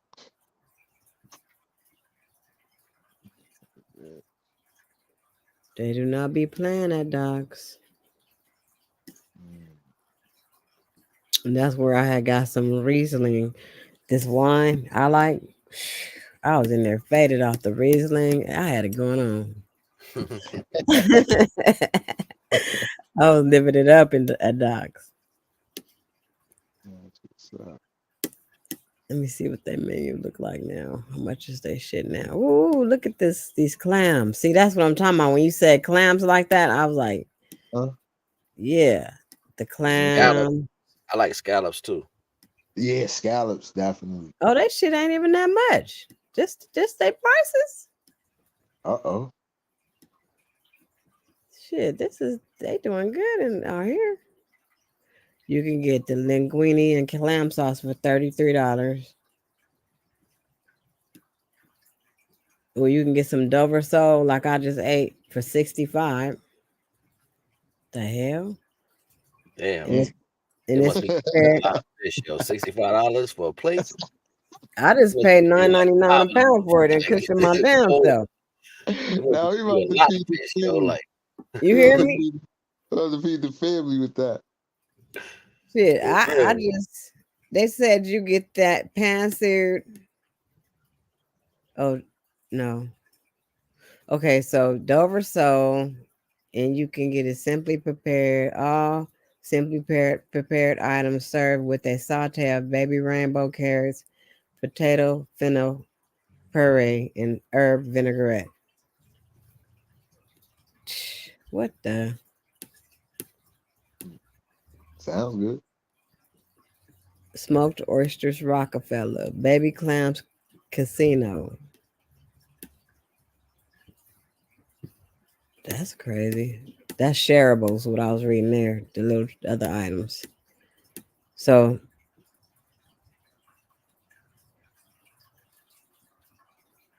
y'all eat the raw oysters? I don't really fool with them. I ate them before, but nah. Aaron said I don't. He said I don't do octopus or squid either. I refuse to eat anything that looks like it might reach up from the plate and grab me. Aaron is stupid. Stop, Aaron. Stop it. Yo, I ain't gonna even front. When I seen the Chinese people eating that shit and that shit was still moving, I was like, please don't take my appetite from liking octopus, man. That shit's still alive, and they be fucking that shit up like that. I'm like, I can't do it moving on the plate like that, man. I can't. But if it's cooked real good, I'll go ahead and eat it. But I ain't gonna eat that shit moving around, yo. I don't know how people do that shit, like eat food that's moving. Raw. I can't do that shit, yo. Like, who was eating something that was moving? You don't eat that. That's what? That's what they do over there in Japan, yo. They show you how they be cooking it when they do the hibachi and shit. They cut that shit up raw, and that shit still be moving in the bowl, and they'll serve it like that. What I'm be like, moving in the bowl? The crab? Like that still moving, yo. Like what was moving in the bowl? The octopus and the sometimes like the oysters will still be alive. It was this fish one time. I don't got time for that. In the pan, and the fish was still alive, like it was fighting to get out of the oil and shit. I'm like, yo, that shit splashing the oil around. And it was like sometimes it'd be the nerves in the fish, or it'd be the nerves in the animal that just don't want to die, so that shit still be moving after they cook it. I'm like, nah, B. Nah. It's still moving. Nah, I can't do it, yo. Like that shit's still moving. I'm good on that plate, yo. Like you ain't gonna bring me something slightly warm, talk about it still moving because the nerves. We better stab that motherfucker, yo, or something. Dice that bitch up or something. The fuck. Nah, man, the heat don't fry the nerves up, man. What the fuck Right, yeah. They talking about something. Nah, the nerves don't die sometimes. I'm like, yo, they shot the fuck out. I'm good. The fire. Look at here. That damn restaurant is expensive as fuck that I just was looking at. Yeah, you said $65. At first, I was like, "Oh, this is cheap." I was looking at the damn appetizer menu. they turned around and said, real quick, pull up about $9 for the same fish I just cooked. Oh, man. Make that make sense. Hell no. Just because they're gonna fancy it up and put some wine on it and all that bull. Right. Yeah. It said rainbow. What you said? Rainbow baby carrot sliced or something? You said the name is more expensive than the damn. The fuck? Rainbow baby carrots. I'm gonna go find me some rainbow baby carrots at the store. I'm gonna go in there and ask them, do y'all got some rainbow baby carrots? Rainbow baby carrot, $16 damn. Shit.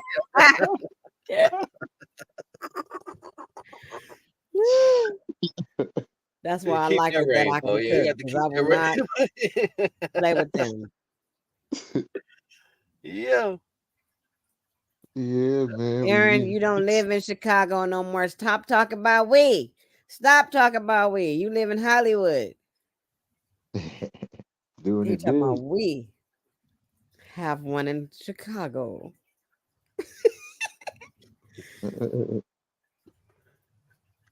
So what else you got going on, Arab Black? What's been happening?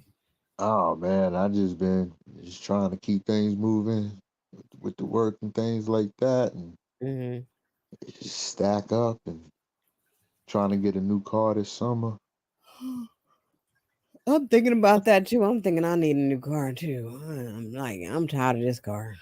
I like Yeah, my car, but I feel like it's time to get a new car, because anytime you keep a car the whole time and pay it off, it's better not to do that.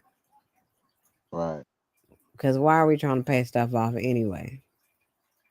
Because you owe for the car. Thought not. No, you can take it and trade it back in and get something newer. Because, I mean, anywhere it go, you're going to be paying something. I like for my car to run good all the whole time. I don't want to have to keep fixing stuff. No, you paying right, so you paying for that contract to keep you in something new, keep you in something hot. Man, you're going to always be paying for something. Yeah. That's one thing we are going to be doing. Because every time I wake up in the morning, I got to pay something. Shit. Fuck. New bill. They got us paying something every day. I bet you we pay something every day. Look at all the apps or whatever you have. If you got apps, subscriptions, anything that you got going on, it's gonna be something you're gonna have to pay every day. So I done got used to it now. Yeah, man. We in this society, this economic society. That's all we do. So who the hell got time to be thinking about somebody else? Shit, we got enough shit to worry about ourselves. Shit, on your own. That's right. Yeah. I'm thinking that a lot of people nowadays, they just not comfortable with who they are, and they just need to have some type of validity from other people, or they want to compare themselves to other people too much, and I don't like that. Like, I don't think we should be doing that,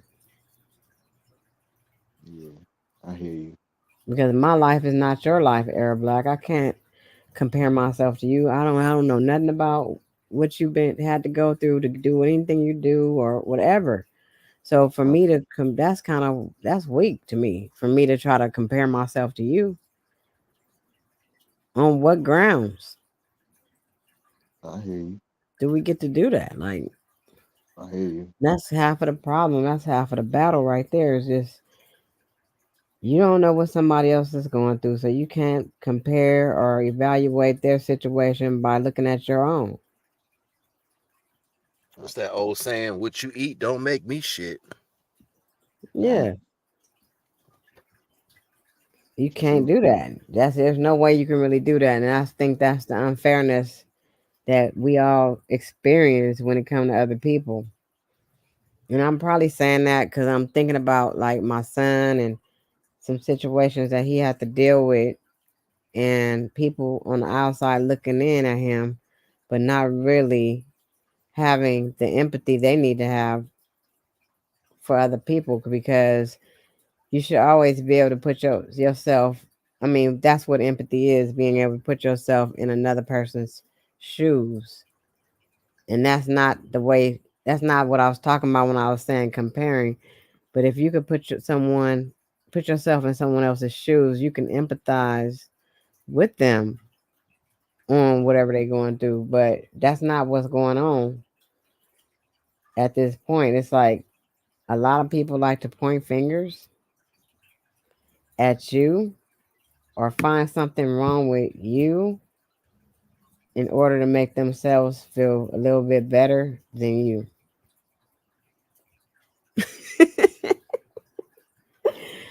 Oh shit. Yeah, it's real. People gotta. It's. I think people got to be able to relate more. It's Hmm. funny that s- when you talk about empathizing and putting yourself in somebody else's shoes, like I've always done that to try to understand where, because this is a whole other person. I got to try to understand where they coming from to really lock in with them on what I'm saying, what it is that they going through. Hmm. You know what I'm saying? It takes experience. It takes sometimes imagination. You know what I'm saying? Just imagining. Well, if I was in this situation, how would it feel? What would I do? You know what I mean? So, are we talking to LNP about that? I always talk about, you know what I mean, putting yourself in somebody else's shoe. But if I think also to myself, like, okay, if you didn't really have these experiences like that, you're not really going to be able to relate. It's just, something you just can't, your mind's eye can't see. Some of us are just cut from a different kind of cloth. That's all. Right. And that's We have to people. realize that. Yeah. We have to All realize that because those people. I do realize that. And I give them that, I give them that room. Like, you know what I'm saying? You just can't relate. That's that. And that's why, can't can't be on that subject or that topic. but LMP can't keep calling everybody a damn cockroach though. That's one thing I want to say to him. Oh yeah, well, I've talked to LMP about any and everything. You know what I'm saying? You He's ever been. cannot do that. Like that just LMP be coming off like he better than people, and that's not cool. Right, right, Just because right. you got a little few dollars in your pocket, that don't make you better than nobody. That just means that you worked hard to get where you are, and we'll commend you about that. But just because other people are not aspired to do those same things or they got other things going on does not mean that you're better than them. It means that these people might have circumstances similar to what I spoke about earlier that you just don't know about. You just don't have a clue what another person has been through. Right. So you can't judge them. Right. Man, I'll talk to him about those things. I know LMP's one track minded about the money. How can he advance? And, I kind of understand, who he is and, coming from, I think, Bermuda, Jamaica and Bermuda and to Not Canada. speaking towards that brother at all, but having the understanding that some people may be sheltered from real realities plays a role as far as what they understand. And like I said before when we was talking about this earlier, um a thing about love is acceptance. So when you giving love and you building, or you in that those type of circumstances where it's social, having acceptance for a person's understanding is key. That's the only way you're going to be able to build with anybody, having acceptance for that person of who they are, right? So you accept them for who they are and their particular plight or story, and it allows you to gain a ground, even if you have been sheltered from certain understandings and you just don't relate, or you can't rectify with the understanding. You know what I'm saying? That speaks to that you still are open enough to have a dialogue with someone. That's where acceptance comes in at. So, that's a part of love. You know what I'm saying? You accept certain things. You can accept the child for not knowing certain things, is why you teach them. You know what I'm saying? And you can accept, your woman for not being from your aspect because you want to gain something from it. Acceptance plays certain roles, but self-serving roles, and for most people. You know what I'm saying? So as long as you're not self-serving and you have empathy and your heart is open enough to to look at these things in the right way, then you can gain camaraderie and conversation with anyone on the earth. You know what I'm saying? That even if they got other languages, you can feel it out. You know what I'm saying? Like, so I look at it as just being well-rounded, you know what I'm saying? Because you're not same way with me. Yeah. right, you know. Yeah. Like and him in particular, I look at his background and things like that. And to your point, it's just like, it's like you can't relate. You haven't been in those situations, and you can't be well-rounded to things outside of you. If you never been drunk, or you never had certain experiences. Right. You know what I'm saying? Right. It's just like,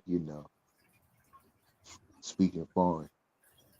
But if you wanted to have those experiences and never had, like, oh man, I wish I was out with the fellas in college and drinking, you know what I'm saying? If you had those things in your mind, because usually whatever we had in our mind, we pursue. Right.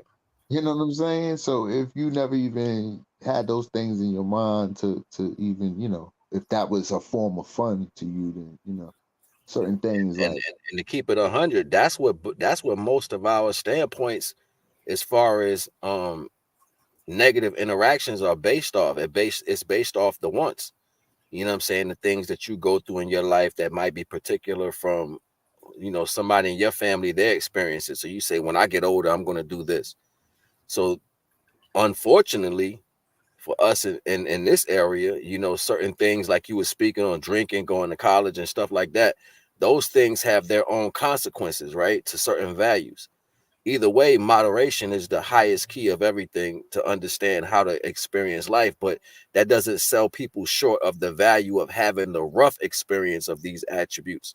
Some people got in car accidents from drinking. Some people raged out and got angry from drinking. Some people got locked up from drinking, you know what I'm saying? Even though alcohol is a legal thing that we deal with in this country, you know what I'm saying? So just to look at it as certain situations can garner certain situations that other people may not go through because of how the laws may play a certain role or how attractive the circumstance is to the individuals. It states the value of if you had the opportunity to even experience certain things, you know what I'm saying, at its full totality. Like, that be the difference. You know what I'm saying? Certain issues that we deal with, it's a norm. You know what I'm saying? It's a norm. So it's like to say, if I go to Brazil today and they walk around with 100 tons of cocaine leaves on their back, that's going to be abnormal to me, but that might be the norm for them. You know what I'm saying? Like, so I can't say, you should do this way. Yeah. Or you should live this way. Like, I'm not even from there. If anything, I need to learn the norm, right? So it just speaks to be a bad man or something like that. He's a bad man. He's dealing with cocaine. Right. You know what I mean? But like, having that understanding takes you away from the value of the norm. You know what I'm saying? Like, they're not seen as you a bad man, but over here we might think, oh my God, you the man. They don't even look at it like that. You know what I'm saying? Like, right. They like, what are you talking about? I live in the bush. You know what I'm saying? Like, that shit is everywhere. Hey, So, you know what I'm saying? Like, it's a plant.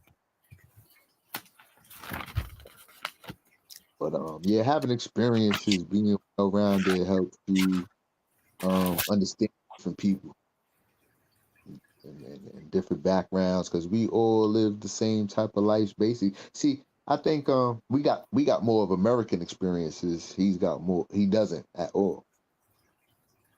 Yeah, that's true. So, But you think all of these people are fools. You can't relate, like, you know what I'm saying? We're all fools. A lot of times, like, Yeah, when you can't relate, it is kind of difficult. It's difficult, you know what I mean? So, because I can't relate to a lot of stuff too. Right. I mean, yeah, right. We just try to be well-rounded. We ain't gonna be, cover all arounds, all the way around. But yeah, I'm not gonna cut your head off if I don't do what you do where you from. I'm gonna say, oh, that's how y'all get down. That's what's up. Like, what else are you supposed to say? Like, what else can you say? You're not supposed to be like, yo, you know what, you motherfuckers is dumb. Like that's, I mean, I don't know how dumb it is if I'm not from the area. You know what I'm saying? Like, so Right. it's just mindful to be well rounded, because what your weakness is somebody else's strength. You know what I'm saying? Like we learned that coming up. You know what I'm saying? Like one man's trash is another man's treasure.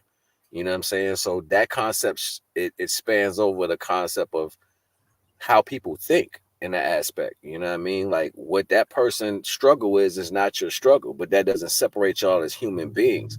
That just separates the character differences. You know what I'm saying? What you went through. So Right. acceptance, it goes back to you just accepting people for who they are and having an open mind to their plight or their story. You know what I'm Right. saying? Like if you can listen to somebody and don't have judgment, then that puts you in a better standpoint to grow more of the information you want to understand from that area. How you going to learn if you got judgment? You too busy Right. telling them they wrong. You know what I'm saying? Like you can't Right. learn that way. Right. This is true, but a lot of his thing is his bottom line is, does it make money? How does it, you know, how does it come back to benefiting you? You know, that's the type of person that he is, and that's what he focuses on. And then a lot of things is entertainment, and just what I mean. Okay, people from America, so many different personalities and characters. So but to each his own. Like I said, like we were saying, like to be well rounded, understand different people, understand that see where we relate at. What are you into? What do you like? Oh, I like that too. Oh, I never heard of that. You know what I'm saying? Right. Social type things that maybe he doesn't always relate to, because I don't think he's very social like that with many friends and things like that. So a lot of this is his outlet. No, I wasn't trying to like attack the brother or nothing. I just noticed that, I hear a lot of that going on. Of course. We talked all about it. I used to get at him too, like, yo, come on, man, don't be calling people dirty dogs and cockroaches and this and that. I'm like, yeah, it's crazy. But I know Jamaicans, they have their way. He's from, he's got his ways. You know what I mean? They He's got different ways of talking, and the way they express themselves is way right. different than we do. Yes, That's indeed. true. The Jamaican aspect, the non-American aspect. You know what I'm saying? And he just, a kid that came up, and he's just been always focused on money and trying to Yeah, make it. they just want to make it. They don't understand that Right. when you live in America, sometimes you, I mean, you could be at the top of the game, and then sometimes you just don't want to be in that light no more. You start growing and mentally and spiritually, and those things are not important to you no more. Like certain things that might be important to other people are not important to me at this time. And I I done could been respect there and done there that a lot of stuff. You know what I mean? it. And it didn't make me feel better just to have a bigger house. It didn't make Mhm. me feel better to have all these cars. It never made me feel better. Was how I feel better is the way I feel now. You know what I mean? Right. Because guess what? It was a lot of elements to my situation when I was in those different situations like that. More When I elements too. lived in 6 bedroom houses, when I had all types of cars in the driveway and things like that. And it's like, I never came on here and talked about all that because it never been important to me. Right. That's just About what a person has and the material things that they have. That to me at this point in my life is shallow. It's a shallow way of thinking. you don't even want to bring it up. Yeah, I don't even want to bring it up. I don't care what nobody have. It's not gonna make nothing better because I have a Louis Vuitton purse. Ain't nothing going what is it gonna do? Right. Because Well, I realize what really means something is me. I'm the energy. Cause all the things that I do have, if I don't go over there and pick it up, it ain't gonna do nothing, right? Even the money that I have, if If I leave it on my desk, it's gonna stay there until I pick it up. Right. It's like somebody saying to you, like, I don't like how that real leather jacket fit on your back. I don't like it. Why don't you put on this fake leather jacket because it feels better than me? You're gonna be like, I don't give a fuck what you think about how it looks on me. I like this real leather jacket. At the end of the day, like, it's like that type of conversation. Like, what are we talking about? You know what I'm saying? For the Yeah, most no, we part, just like, talking. some things don't need to even be said. You know what I mean? Like, for the most And part, that's another aspect that don't even need to be said. There you go. And yeah, right. Exactly. Yeah, I mean, you don't have to talk about your stuff. He come on the rant and get his rant on about how he feel about certain things and he can't understand why the people do this and that. And, it's part of who he is. It's been years.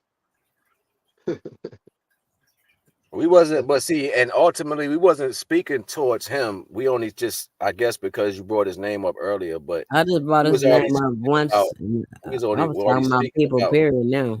yeah, we was already speaking earlier about, how some people like to, how they like to critique other people's lives based off how they feel without, you know, accepting the person for who they are individually, and then, just dealing with people in the wrong ways. You know how people like to uh use other people's character to validate themselves. You know what I'm saying? We were speaking on that earlier, and ultimately, it's not just, nobody speaking about their brother. This is a problem that happens in the world, period.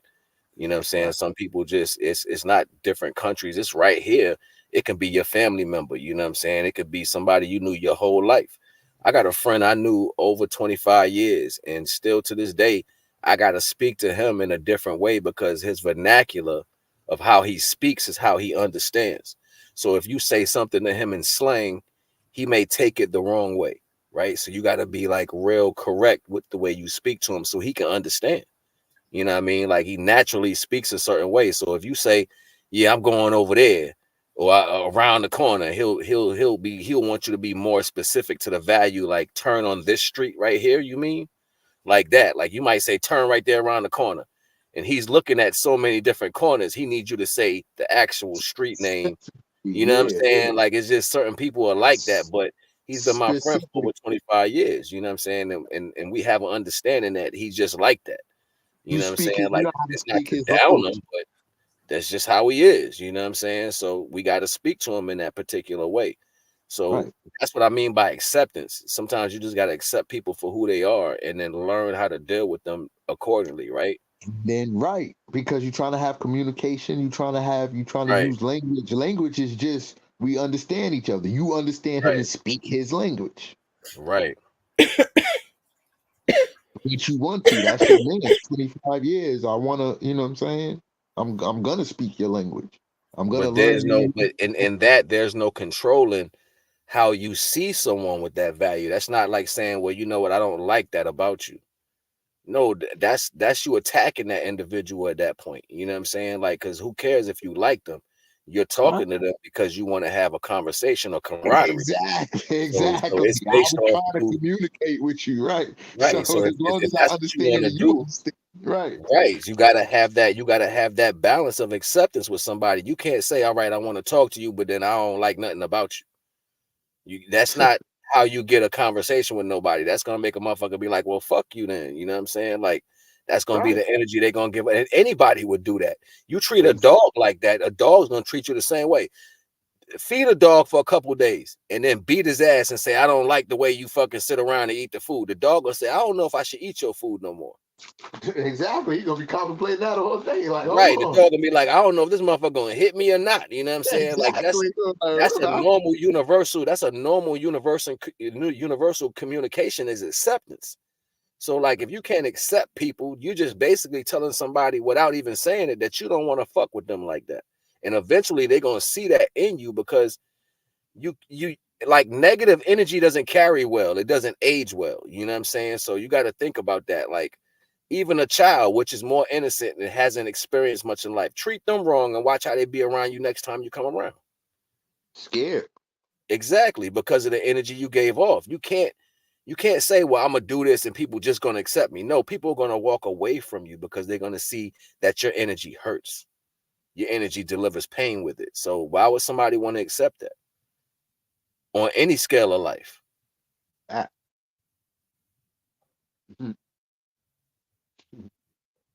It's just something to think about. Ms. IL, peace to the brother. Peace.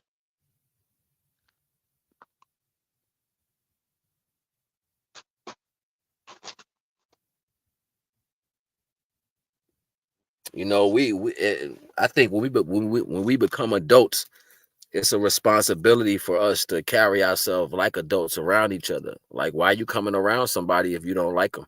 You know what I'm saying? Or got something to say negative about them? Like, most of us was taught that in the household, you know what I'm saying, by your parents and shit. Like, yo, respect others. Right. Right. Treat others like you want to be treated. There you go. Basic rules.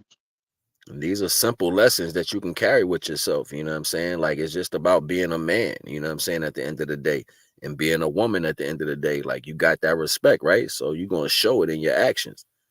You know what I'm saying? Like, nah, that person was respectable despite what's going on. You know what I'm saying? Like, imagine fights breaking out and two people, they huffing and puffing and they all tired. They can't even talk to people straight now because they all agitated, right? But then there's somebody who going to speak for you. Nah, this is what happened. And they're speaking clear. And you just looking at them because your energy all pumped up.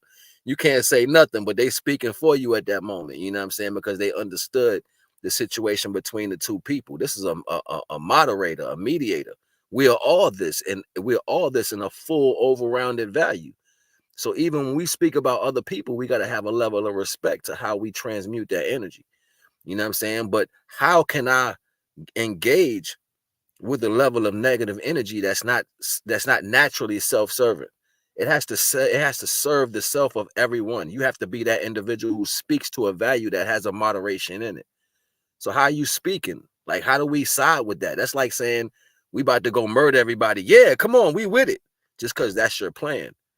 You know what I'm saying? Like, we can't think that way in these particular understandings. We live collectively. You know what I'm saying? We hope no negative shit happens. We hope we go to the store and make it back. We hope the kids can go to school and come home. We hope you can go to work and come back with no altercations. You know what I'm saying? Like, so who creates an altercation for no reason? What is that energy? Why does it exist?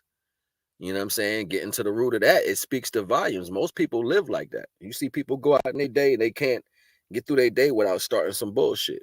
You know what I'm saying? So People like to argue. that's right. You know what I'm saying? But coming up, you in New York especially, you know a lot of different personalities and mental illnesses and all type of different things. That's right. My father can't have a conversation without saying motherfucker. Come on. And he's yelling it. He don't mean no harm, but he be like, these motherfuckers. Like, yo, why you yelling, B? Like, what is you yelling for? Is nobody here? And then he get mad when you tell him that he yelling and shit. That's because he been talking like that his whole life. You know what I'm saying? Like, that's him. So that's who he is. You know what I'm saying? But then he'll be like, I ain't mean it like that. I'll be like, you still yelling though, Dad. Like, why are you yelling for? You know what I'm saying? Like, you act like you about to get in a fight with somebody and shit. No, that's not what I'm saying. But calm down. Like, you ain't got to be screaming like it's a fight all the time. You know what I'm saying? Like, I'm from Harlem. This is just how it is. I'm like, all right, I got you. But then when people at work tell them that shit, they be like, yeah, they tripping, man. Because I was like, nah, nigga, nobody don't like that shit but you. You the only person like that. You in your own world with that conversation. Like, nobody wants to argue and talk and then act like it's cool, but you're yelling while you're talking. Nobody does that. It's not a reality. That's pop though, huh? Yeah. And I can tell him that when he be like, nah, later, like now that he's a lot older now, he don't do it as much as he did when he was like in his younger years. Like, as he got older, he learned how to speak to people, you know what I'm saying? But for the most part, coming off the streets, that's how niggas was. They always yelling and arguing or whatever comes with that, right? Right. And that was a normal way of conversating. They didn't look at it as No, we cool. We not arguing. Nigga, y'all arguing, nigga. No matter if y'all think y'all arguing or not, everybody else see it as an argument right now because you loud as shit, and every other word is motherfucker. You know what I'm saying? But yeah, having experiences with that, and then being a person that can see the indifference, you learn from those things too. Like, you know what I'm saying? You learn. And when you learn, you learn better, you do better, right? That's just, Right.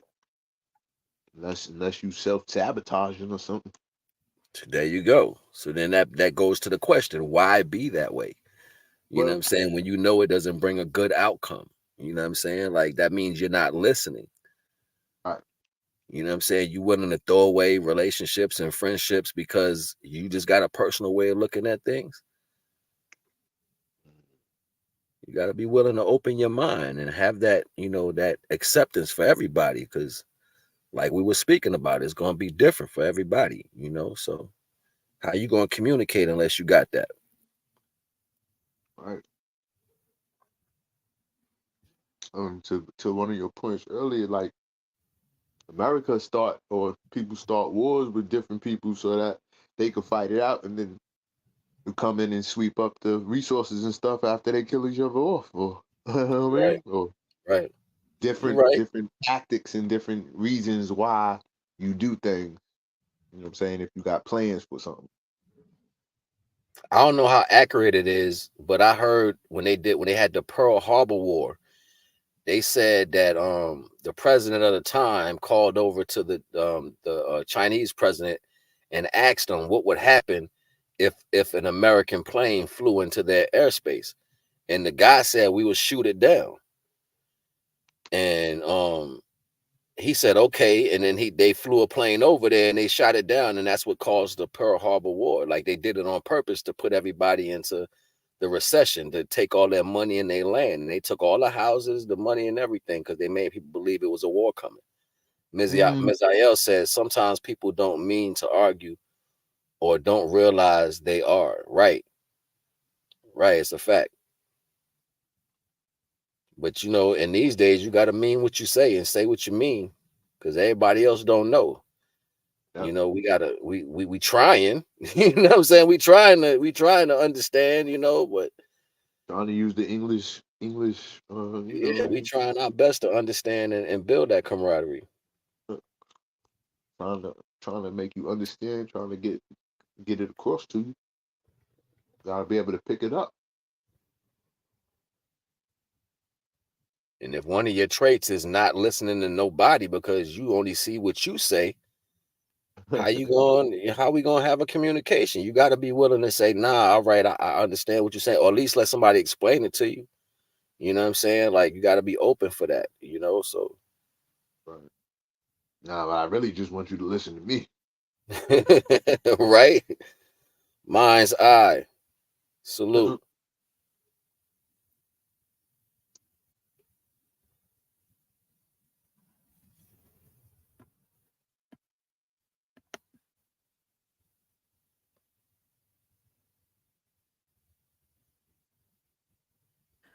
I'm over here talking with my mic off. Mind's eye.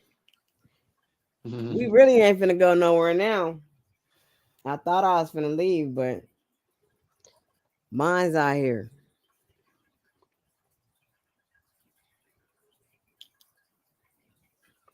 What's going on, mind's eye?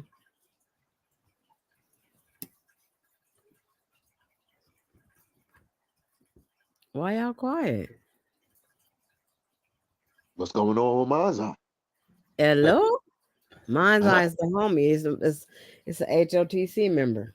Oh, okay. Salute to the brother, man. Salute He tried to come up here one other time. He couldn't get up here though that day. The other time we was live and he wanted to come up here. I know he did, but he was at work. It was morning time.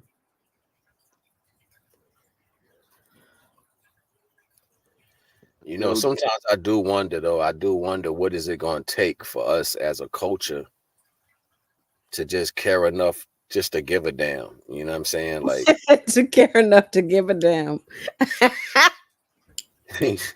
I be serious. I'm serious to because you be care like, yo, enough what to are we give a talking damn. about? Like every other culture they can get down for the get down when it come to their people, but Our when it people comes to just our can't. people, we We just find hate a reason to ourselves. fuck We with hate each other. ourselves. Yeah, we'll find a reason. Be like, I'm not doing. Why? what, what is it that you don't like so much? You know what I'm But you saying know about what? Oh, people? go Like ahead. it's deep, yo. No, you know what though? Sometimes some of the people you just can't work with them. I don't care how much you try to work with them, they just ain't gonna. They're not gonna see shit the way you want to see it, or you ain't gonna be able to tell them nothing. They just want to run everything or tell you everything. They don't never want you to say your input on Right. how things should be, or they don't want you to even tell them when they made you feel some kind of way. Everything is your damn fault. Those are the motherfuckers I run from because I think I'm very flexible. I don't have no thing about a person has to be a certain type of this and a certain type of that. You don't have to have this and that to deal with me. You just gotta be you and be real. But we got people who just ain't gonna bend. They're just not. I was working with a phenomenal person. To me, he was a phenomenal guy. He had a lot going for himself, but his insecurities got in the way, and the fact that he wanted to be the one in the limelight all the time, the one he had to prove that Excuse he me. had skills every day. Like even if you didn't gave him his props, I could give him his props right now, and then 10 minutes later, he needs some more notoriety. He needs to gain more notoriety, and that's kind of annoying. You know what I mean? Right, Especially when you're working with a group of people, and that all of us need to express ourselves. Everybody's trying to express themselves, but if everybody's supposed to express themselves, every time somebody else is expressing themselves about what they feel, here you come and you want to take that over too. So I can't work with people like that. I'm sorry. Yeah, that's a lot of energy you got to pour into. right, I had to stop myself because I was like, I'm not gonna. I kept talking to myself on the inside, like, you know that you're not gonna work with this group. You know that you're gonna have to break free of it. You're not gonna be able to do this. You know that, and you're not even trying. This is what I was telling myself. You're not even trying. You stopped trying a long time ago. You haven't done no work on in any of your projects because it wasn't no matter. It didn't matter about my projects because everything went back to him every time. Hmm. And then when I left the group, when I said I don't want to be in the group no more, I had to be mad about something and all this other stuff. I wasn't mad about anything. I just saw the direction it was headed in. And I right, saw how much of my energy I was using on that and when I wasn't going to even do nothing with it. I could have took that energy and put it somewhere else right, on something I really want to do instead of playing with these people just because they talking about, oh, we love you, sis. We love you. You could say you love somebody all day long. Your actions is what's really gonna prove if you do. right. Show me you love me. Don't tell me. So one of the things I did when I was in this group, the person wanted to get this software and to enhance what things that he was trying to do. And I was like, okay. He was talking about it and talking about it and talking about it. I don't have all the money, da da da. I was like, okay, how much is it? They tell me how much it is. I sacrificed half of the money so that they could go ahead and get this piece of what they want to get. So when I give something to somebody, I don't never ask for it back because I gave it to you. So when I quit the group, the first thing he wanted to say was, I'm gonna give you your $50 back. I'm gonna give it back. I was like, I didn't ask about it, but I didn't ask about it. Next thing you know, I look up, I got a $50 cash app. I was like, wow, they really wanted to give me that money back so bad. Because they don't want me to come back and say if they must be getting somewhere now. But I'm happy they're getting somewhere. That just wasn't somewhere I was trying to go, and that didn't mean I was gonna come back and say, oh, y'all owe me this and y'all owe me that, because I wouldn't do that. Because I'm a genuine person. If I give you something, I gave it to you. And I got a lot of stuff going for myself anyway, so I don't have to be a part of everything. That's all I was saying.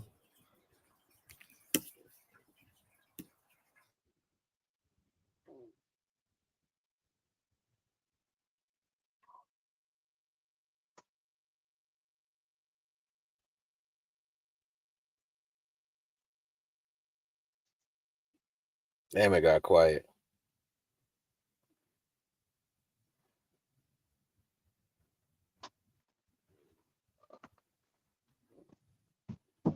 My bad, I had to step out for a second. Ms. Ayel said, I always say pay it forward. Pay it forward. Yeah.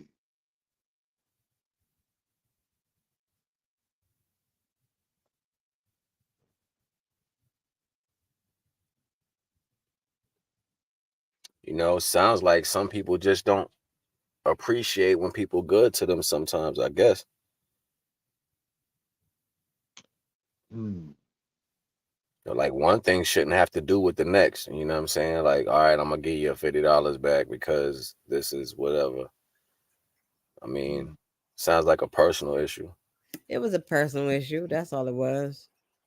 It was, and it was just a lot of personal issues, a lot of things that I saw, and everything that I see in people, I can't tell them that. You know what I mean? I can't say it to them just because Like I what's written see on your mind? it. Huh? Like what's written, you can't say what's really on your mind. No, not like that. It's not meant for me to tell them everything. They have to learn. I You got know what I you. mean? I can see it, but me telling them that wouldn't help. It wouldn't help anything. They're not gonna listen to me. Especially, I said some things, but I didn't say everything that I saw because if I would have said something, it would have been some more stuff. So I just left it alone because you have to look at a person and listen to what they say and listen to the state of mind that they're in. Right. And truthfully, it was like a manosphere nigga. Uh-oh. That's right, Ms. Ayel. That's right. I feel the same way. Set your own realistic expectations, and you'll never be disappointed.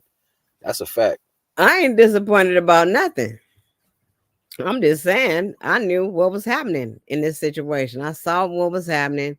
I saw some things and behaviors and attitudes, and I knew what it was. And at the end of the day, I made the right decision. I know I did it. I'm happy. Nah, you're right. You're right, Nikki. At the end of the day, I like to say you can't argue with on purpose. You know what I'm Yeah, saying? when Doing shit people on know purpose, you everything, can't when argue they with know everything already, and all the things they think they know that they don't even know that you already know some shit. I'm not getting ready to argue with you. I'm not going to prove to you that I know anything. I don't care. I'm not doing all that with you. And I know a manipulative person when I see one. Mm. And I'm not going to be captured by that. You're not going to get me. I hear you. You can see it coming a mile away. Hey, Dr. Tanya said that these people be a project to me. She said, Nikki, this is you. These people be a project to you. You just like to just sit there and listen to all the shit they say, and you just be studying them. And I do. I do study people.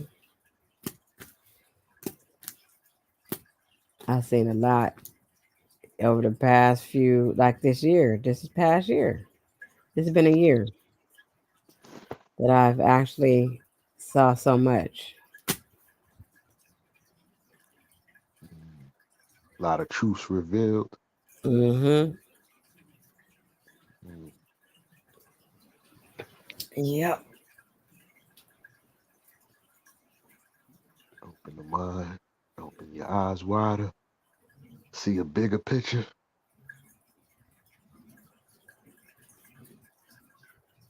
Yep. I see the big picture. I see where it's going. And I stay away from it. That's a real skill, man. Knowing how to stay out of, the negativity. A lot of I people try be to be as honest. I try to be honest with myself and everybody else. You know what I'm saying? As far as my standpoint of living, my point of view, because I don't want me personally. I don't want to be taken. I don't want my words to be taken shortly. So I be straight to the point. There's no need to backtrack or nothing. That I stand on what I believe, and that's my truth as far as me as a person. So as long as I live in my truth, I believe that really all that matters. I'm always open to listen and build and hear somebody else's point of view. That's acceptance. But deeper than that, you know what I mean, standing in your truth is a relevant value. But your truth can't be based off your personal perception. You know what I'm saying? Like your truth has to be based off you and then the outside version of everyone else. But this old guy told me years ago when I was in my early 20s, he was like, you think real strong for a young man from the way you see it. As soon as you learn to see it from other people's perception, you're going to be something to reckon with. And I didn't understand what he was saying, but it helped me open my mind. You know what I'm saying? I was probably 19 or 20, going into my 20s. It just helped me open my mind to be more diverse as far as, speaking or listening before you speak, right? So you could have the other side of the understanding, you know what I'm saying? And then you can delegate from that aspect. But then, one of the first rules is self-preservation, you know what I'm saying? So right. preserving the value of self and everybody being who they are is a job that we all carry. You know what I'm saying? Like, how you gonna be that way for somebody and don't be that way for everybody else? You can't pick and choose. You know what I'm saying? You got to give everybody the opportunity to live. Because that's given to everybody, right? It's not given to you by your hand, but it's your responsibility to maintain such. You know what I'm saying? At least give somebody the opportunity to live. That's all we got at the end of the day. Everything else is bullshit, I think. I hear you. Certain people trying to kill us, but Right. We trying to live while they trying to kill us. That's right. So many different ways. Kill you, kill your character, kill your money, kill everything. You know what I'm saying? Like, Different let me ways. destroy that real quick. Like, Bye wow. bye. Yo. I said, shit, I'll be damned if I don't hit that link this time. What's up, y'all? Much Already. love. What's going on? Nikki C in the place to be. We're going over the fundamentals of being real. I heard that. I've been listening. You hear me? So, yeah, and I appreciate what I'm hearing, man. Thanks for teaching me some ones and twos, Sip each one, speak one. I totally feel where y'all coming from, though, on this one. As usual, Yeah. Just keeping it real on how, people's perspectives on things and, Mm-hmm. you know what I mean? Just how things can get twisted. So many different Tangled. Yeah, you know what I mean? Just so many different aspects to communication and goals of people, you know what I mean? And how Word. wires can cross, you know what I mean? So many different aspects to things. So relatability, you know what I mean? Ain't that crazy? How tangled kind of sounds to me like tangible.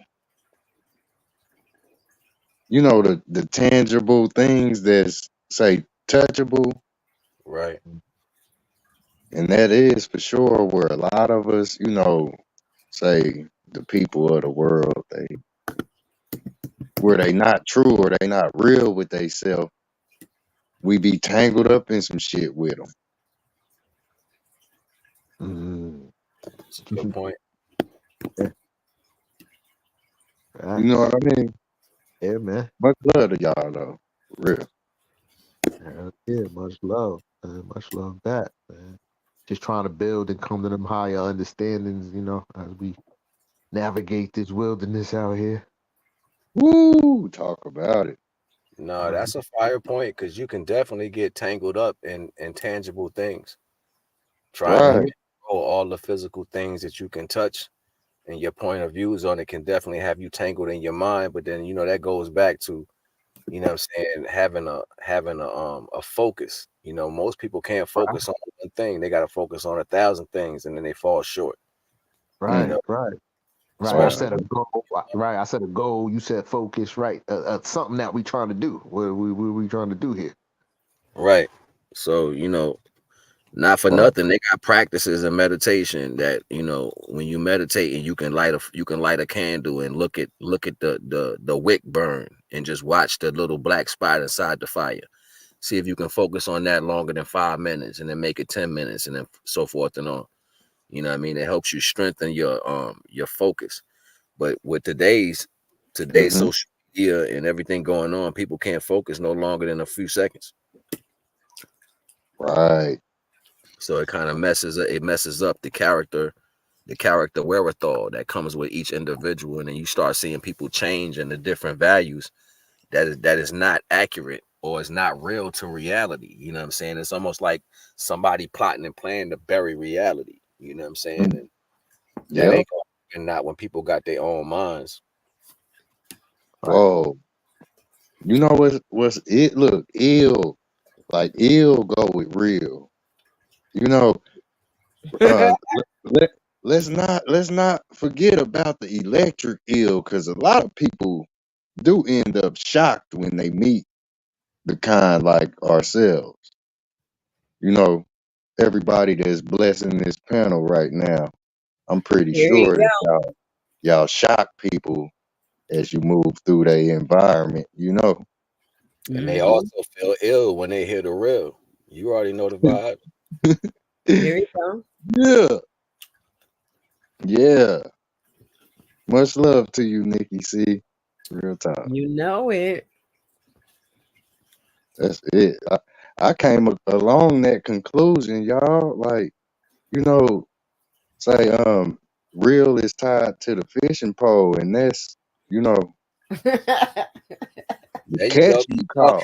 Keep on dropping. Don't There get you caught go. up. Don't get caught You up. know, like say if I didn't hook the 70 pound beast, like I just might say, hey, Nikki, give me a hand. Like, hold on to me so this motherfucker don't pull me in.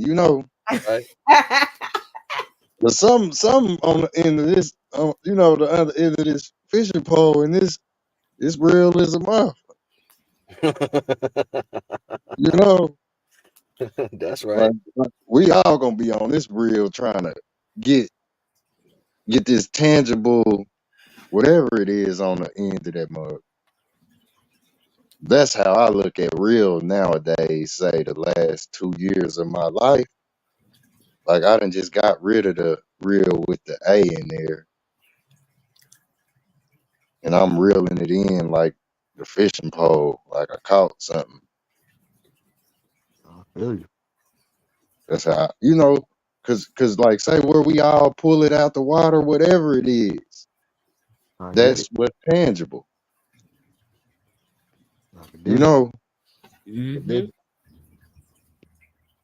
I know everybody up here got something that's like we need help to project our thoughts.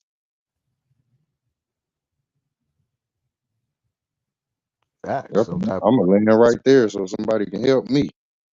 of some inspiration, motivation. Yeah, man. Instead of stagnation. You heard? I want to welcome the real Aaron Collins to the panel. You Big made dog. it. Yeah, Woo-hoo. what's going on, everyone? How's everybody doing tonight? To you, Aaron. Yeah, what's going on Appreciate it. to Nikki C and the esteemed panel here. So yeah, I'm just coming from a community coalition meeting here on housing and affordable housing and stuff like that. So Oh, that's what's up. Yeah, that's why I'm on over here or for Manchester and stuff like that. Trying to get housing because housing is still an issue here in LA. Particularly in South LA, but really all over the city and maybe the county too. Definitely trying to let's fight to get issues. So if anyone asks, well, what am I doing in the community? Well, you listening to me coming out of it right now, or attending these meetings and stuff. I'm happy trying to to do that. I appreciate it. Yeah, this particular organization, Community Coalition, or COCO for short, was actually founded and created by, you ready for this? Current LA Mayor Karen Bass. Oh, for real? Mm-hmm. Hey, shout out to that. That's what's up. Mm-hmm. That's interesting too, Aaron. Like say, you putting people in like say you doing it where you getting people housed and like you fixing up the foundation of houses and all of that. Basically, like one of the things that they're doing, to have like some stuff coming up, something called Free to Land, and also another issue where it's like certain hotels, and we have a part of LA called the Figueroa Quarter, and in certain streets, you have certain, I'll put it this way, Elements. elements involving women doing certain activity, and it's sad, and it's not the women's fault, not blaming them, but the atmosphere and the environment that fosters is like, for example, there's certain hotels that are utilized for certain activities that we're trying to get shut down, or make them utilize it for actual residences for people who need them. We need people getting off the streets and stuff like that. Yeah. So that's the fight. So yeah, I attend stuff like that. That's what your boy, the real Aaron, is involved in. So letting you know that I don't just talk about stuff. I'm actually out there in the trenches trying to do my part in helping be the solution. You know what I'm saying? Yeah. Reflection. Hands on. That's what's up. That is what's up. Appreciate it. Yeah, Nikki, you was with me one time. Actually, I went with you one time. I think you were doing something too. Like that. With Dr. Tanya. Which one? When we did the symposium, or the thing in Long Beach that we just did? Oh, when we went to the Kwanzaa thing in the Long Beach, the Michelle Obama Library. Yeah. It was a community thing. Yeah, we did that. That's what I'm doing now. I do a lot of the community events. Yeah, that's the service. That's a service too. Yeah, that's a service too. People may look down on that, but our people need positive energy too. Well, we need to be this ain't to be down on nothing. We need to be in the community trying to make some differences. That's what I'm saying. That's where people should be, instead of exactly on YouTube doing some other shit. To make some changes, make some shit change. Be the change. Exactly. We being the change. Yeah. Matter of fact, I said this tonight. Actually, I literally said this tonight to one of the workers who's here. But I observed this. This is not the first meeting I've been to. In all these meetings, I pay real close attention. If you notice that majority of these meetings is more to women than men, I ask myself that question: why is that? You got all these so-called hood soldiers and all these hood cats and stuff claiming that they putting in work and holding down blocks. Okay, well, you got a situation where your blocks need to be changed. So what are you doing to help it? A little bit of the homeowners up there. We are. I couldn't hear who spoke. Could you say that again? I was saying that. Oh. Nah, I heard you clear, Aaron. I heard every word you said. I think somebody followed up after you spoke, but I couldn't hear him.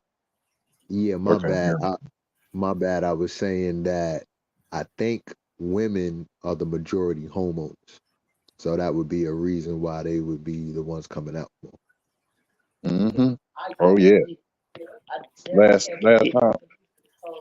time I was dealing with looking for a home, it was a woman handing me her card, telling me to give her a call. She could, you know, she pushing them houses like we need to be doing. You know, as a woman, I can't even front. Well, I mean, what I'm talking about is more than just housing. I'm talking about period in the community. Period. It's like you got women towing the line and just coming out on the front lines and standing in the gaps and stuff like that. That's my thing. Is like where these big strong men who's supposed to be protecting and stuff like that. Where they at? That was what I was getting at. See, and Nikki, you didn't heard me talk about this sort of thing before, and I'm not gonna stop talking about it because that's what I believe in. I believe in men taking their rightful place. I mean, I hear so many of these dudes, and like you said on YouTube and stuff, talking about they high level whatever that was, and anyway, yeah, they talking about they are and stuff. Okay, yeah, you all that on social media. But what are you out here in these real 3D streets that we walk on every day? Exactly. Yeah, you can be all sorts of stuff behind a keyboard, but when it comes to actually getting in these trenches and beating these pavements, you ain't nowhere to be found. Or you probably somewhere to be found in some ratchet ass or a club or something. But I mean, I'm getting I get triggered when it's sort of stuff like this. And Nikki tell you I can go. I mean, reflect. Yeah. Hey, Aaron, say, like I've heard this saying, and I believe it to be true. Like, say, for every one man, the women double them by 10-fold. For every one man on the planet is 10 women that could match one man. That makes sense. Yeah, that makes sense. Actually, that does make sense. Yeah, I think I see that. I think I see the statistic you're talking about. Yeah, you got a point there. Yeah, they flood the waters where they gonna triumph because they basically make man and woman, here in the physical. So it's like they everywhere and the men are just like you just said, they hiding behind her. They hiding, like say where we get those concepts of say the big whale will be swimming, but the man or the little bitty fish will be up under it, swimming like underbelly under the whale. Right, but see that, but that's natural though. The little fish is supposed to lie behind the big fish. Whereas when it comes to us in our community, you got the big object hiding behind the small object. And I'm not calling men and women objects. I'm just making a comparison. You got the men hiding behind the women, and it should be the other way around. It's like the world is already upside down on its ear. So, and I can't believe this is 2024, and you still got these dudes on YouTube still talking about the same tired old stuff. I'm like, damn, are y'all still talking about this? It's like it gotta get worse. It gotta get worse for them to snap out of that, And I'm gonna split it even here. I'll split it even with you where say it's woman's job to encourage that man, just like it's that man's job to encourage that woman. Like say on the side of where, she makes the choice with him or she gotta make it on her own to give birth, say to the children that we are. So where that happens, they both gotta be serious about raising the child or we gonna end up where we at. And I couldn't blame it just on, say, the masculine side of the parenting where, like, both of them got to be held accountable for the situations, I like the comment. I like the comment on what you're saying. Yeah, a woman can break a man just as quick as a strong man think he can take a branch and break it. I like the comment on what you're saying, 3000. You know, you just said that it's 10 women to 1 man. And then the diagram of women and men, the women speak life and the man is the action. So it would be imperative that the women start from when they create the seed to speak the power into the man, because the woman's vocal is powerful. Power. The way she speaks direction into the man is powerful. But if this world is based off giving the power to the woman, what power does the man have when he speaks? It's like almost pointless. So in this day and age, it's like it's more men trying to speak because that power has already been removed, right? So I take the power from the man and I say nothing you say matters, but I give all the power to the woman and I tell her to speak as much as possible. It's almost like the world is setting the precedent for the woman to speak for everyone, not for the men of our culture.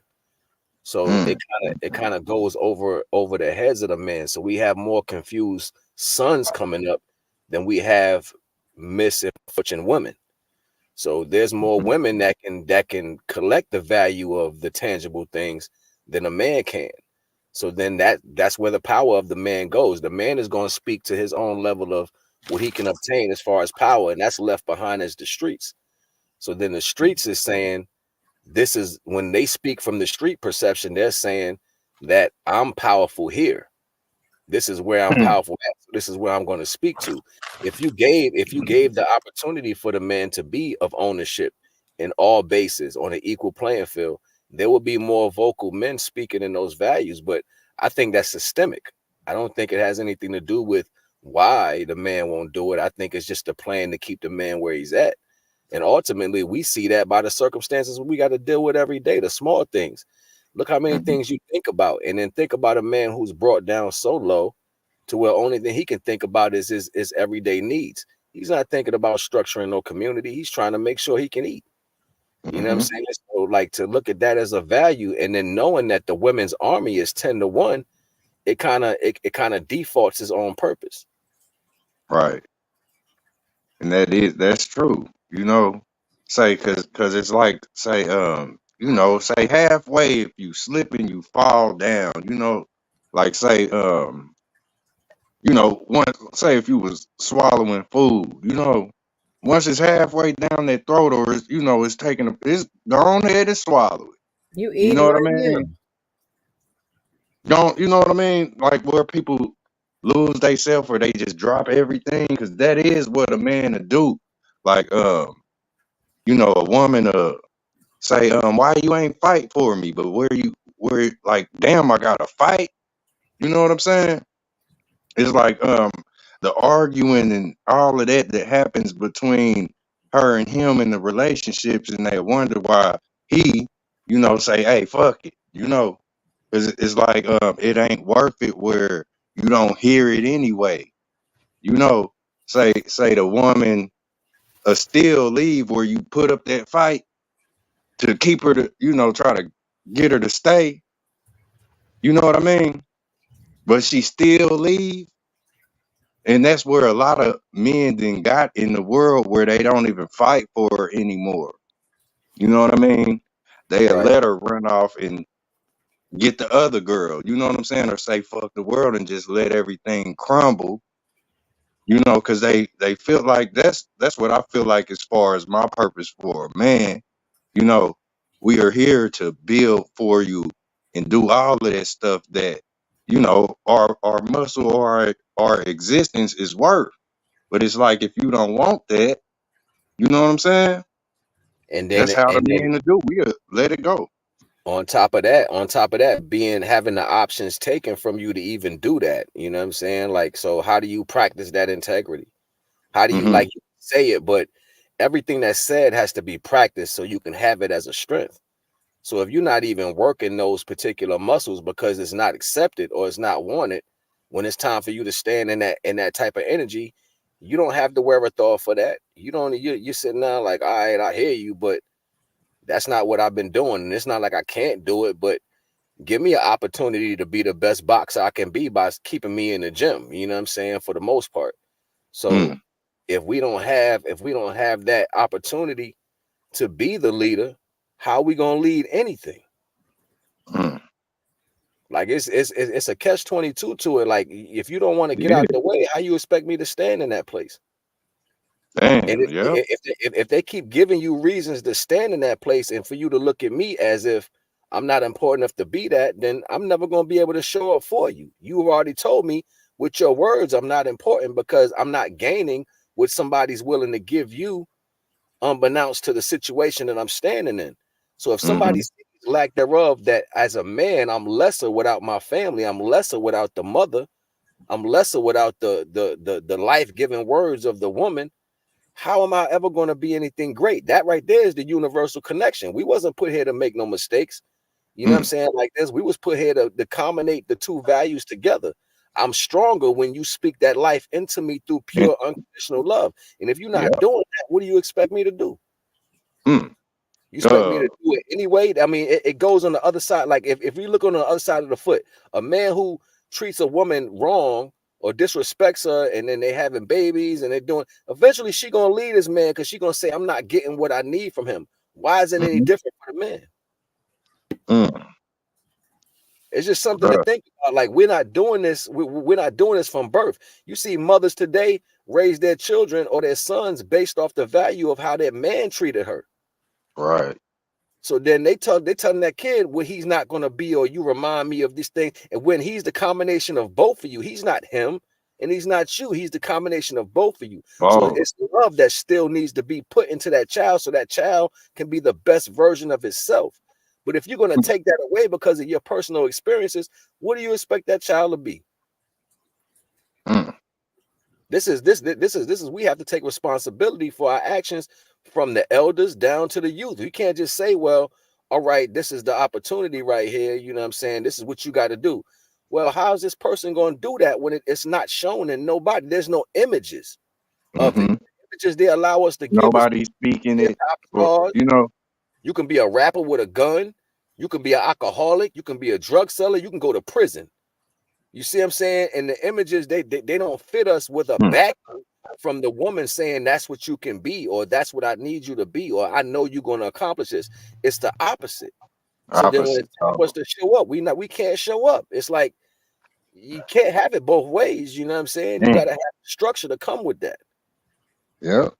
And ain't no structure, say paint or no image really being spoken, you know, as far as that, or it ain't being heard, you know, as far as the solid narrative of, you know, how I'm not taking away from all families. I'm not saying all our families do that. I'm not saying all black women treat people like that. I'm saying the majority, the majority of situations. And I can say that honestly, because look how many of our brothers and sisters are in prison.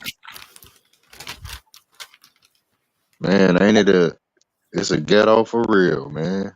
For real. You know what I'm saying? So if that's the outlook, then shit, that's the image the majority of us are gonna end up going, right? Man, how can we change this image? Because that shit is, man, that's wicked. You know, that you remember that movie, it was called Stigmata. Like that's a stigmata on our ass. Exactly. You know, or passing that energy around to everybody. That's right. Yep, on the straw man, say the straw man that they claim us to this system. It ain't us, you know, but that's the one that's stigmata, you know, if I could say it like that. Just like the little voodoo doll or your shadow man, that ain't really us. I know it because say I experience and I feel it. I'm living through this, what we all, you know, gotta live through. And I fight that. Like, hell no. You know what I'm saying? I do the total opposite of what society expects of me, and they expect you to keep your head straight or keep your head down. That's what society expects of the so-called black man out there, but I do the total opposite. You know what I mean? And people be like, wow, where they get the chance to interact with people like ourselves, like it's crazy, man. You know, but I gotta be the one to break the barrier, because if I don't, they'll just look at me. Half of the world, you know what I'm saying, where I be in the world where I'm at, half of the people, like before you could even speak, they'll break the eye contact and look off. You know, it's just like where you be like, damn, you would say, damn, the animals run. You know, the animals they flee, and the people is it's like they doing that too themselves in the world. Like where say if you know what I'm talking about, like you had enough, you would. It's like Scorpion. You know, like get over here, like you know what I'm saying. Let's chop it up, or what's up with you, bro? Right. Sis, you know, it's like the world is running scared. It's crazy, bro. It's hard to even initiate where we can, you know, try to influence change, and you know, because everybody is stuck in their phones. Everybody is, you know, don't nobody need help. You said a lot. You said a lot, because it's almost like they're trying to get us to force us to live in an animal mentality, just so we'll be like that. You know what I'm saying? So, I mean, Yeah. that shit is deep, but you can't force somebody to be civil. You know what I'm saying? We supposed to be a civil culture, not animalistic. But you know, more animalistic characteristics are accepted by society. That's where the bag at when you be ignorant or you think careless. You know what I'm saying? That's a So donkey. this shit get deep, yo. It get Word. real. Damn. I remember Mobb Deep made that song, Animal Instincts. And it makes all the sense. You know, like they say an animal has the nose is 100 times ours. You know, and imagine us acting like that. Where you at, Nikki? See, I know Nikki in the building. That's that savage mentality. They want us to be like that instead of being I'm civil. listening to y'all. I'm in here listening to y'all. Respect, sis. For sure. I'm just here. Yeah, Y'all know I'm doing something else as usual. all right. I mentioned you because I heard you say, you know, like where you can see things coming, you know, and that's like to me, that's like an animal having that strong nose. You know what I mean? Mm-hmm. They can smell a lot of stuff in the air, like whether they go to encounter it, like they know it's over there. That's what it's like where, you know, where you deal. You got to deal with situations, and you know, sooner or later, and things like that, where you know, just got the nose for it. That's why I mentioned you, because when you said that, you know, just imagine it, man. And I don't even want to bring the dude up, What dude? the Diddy dude. Oh Lord. Did he do that? Did he? Did he? Like, who would have knew that 20 years ago? Like, you know, besides our grandmas that told us don't even turn that fucking TV on. Maybe so. They didn't I want us turned watching none of that shit. My grandma be like, y'all need to stop watching this mess. Right. Turn it to Gunsmoke. Yeah. That Gunsmoke. Turn it up The right other to one, grandma Bonanza. used to watch that, and Bonanza, and the other one, Big Yep. Valley. They It's didn't play that. real. They didn't play that shit. What's the one with the train? The dude on the train. Which one? I can't say. I gotta go back and do some research now because I can't Is remember. that Tonto? No, not Tonto too, but it was another one where it showed a train. Mm-hmm. What the fuck? Was it a cowboy? Was it a cowboy? Cowboy, and it's a train. Robbing the train or something like that. Let me go look. Shit, I gotta find it now. Damn. Yeah, that's old school one right there. That's old school. I Mm. can't even think of it. I used to be little as hell watching that. I found for all certificates. I had certificates right. It is real out here. You said that made me think about Fast and the Furious, how they was robbing high speed on that road. Yeah, that's criminal life, the fast life. That's what we didn't, like it or not. Ripley's believe it or not. And it is like say the animal instinct is a real thing. Like what y'all think about it? Say horseback. Say all the animals is designed where you could they like vehicles. They were. And we ain't told about this, say where these animals were or they were literally our lower half. Like the animal instinct was literally under our ass and we had a saddle. You know what I mean? The horns on the bull used to be handles to us. Like I know we used to roll on the animals like we do in the cars now. And that's animal instinct, like the lower nature, where a lot of it's being confused with crazy people and how they think with Gunsmoke. perversion. It was Gunsmoke, I think. Gunsmoke. Bonanza and Gunsmoke. Yeah, I remember Bonanza for sure. That's what we used to be watching. Bonanza, Gunsmoke. My grandpops was on that. He loved that little show. I'm gonna turn that shit back on. What channel does that shit come on? I think it comes on. It comes on one of the older channels that specialize in cable channels. No, not a cable channel though. But I know I got all the apps, so I know one of my apps got this shit. TMC. TMC. I think that is that Turner Classic Movie. TNT, TCM. Yeah, they got some stations. Yeah, that's TCM. Turner Classic Movies is TCM. Okay. TNT is another one of Turner's channels. It's still another one. I'm not saying the right one. That ain't none of these are the ones that I'm talking about. No doubt. It's a dude with a train, man. It's a train. What this nigga name is? Yeah, so soon as I turned that TV on, my grandma and grandpa said, "Don't touch it." Like I think about it. Yeah, I turned the motherfucker on. You couldn't even watch what you wanted to watch. We had to watch what grandma wanted to watch. Yep. And she might let you watch Mork and Mindy. You might get to. That was before my time, but I remember Mork and Mindy. Yeah, that was we had the TV before the remote. You just had to go up to the TV physically and turn the dial, literally.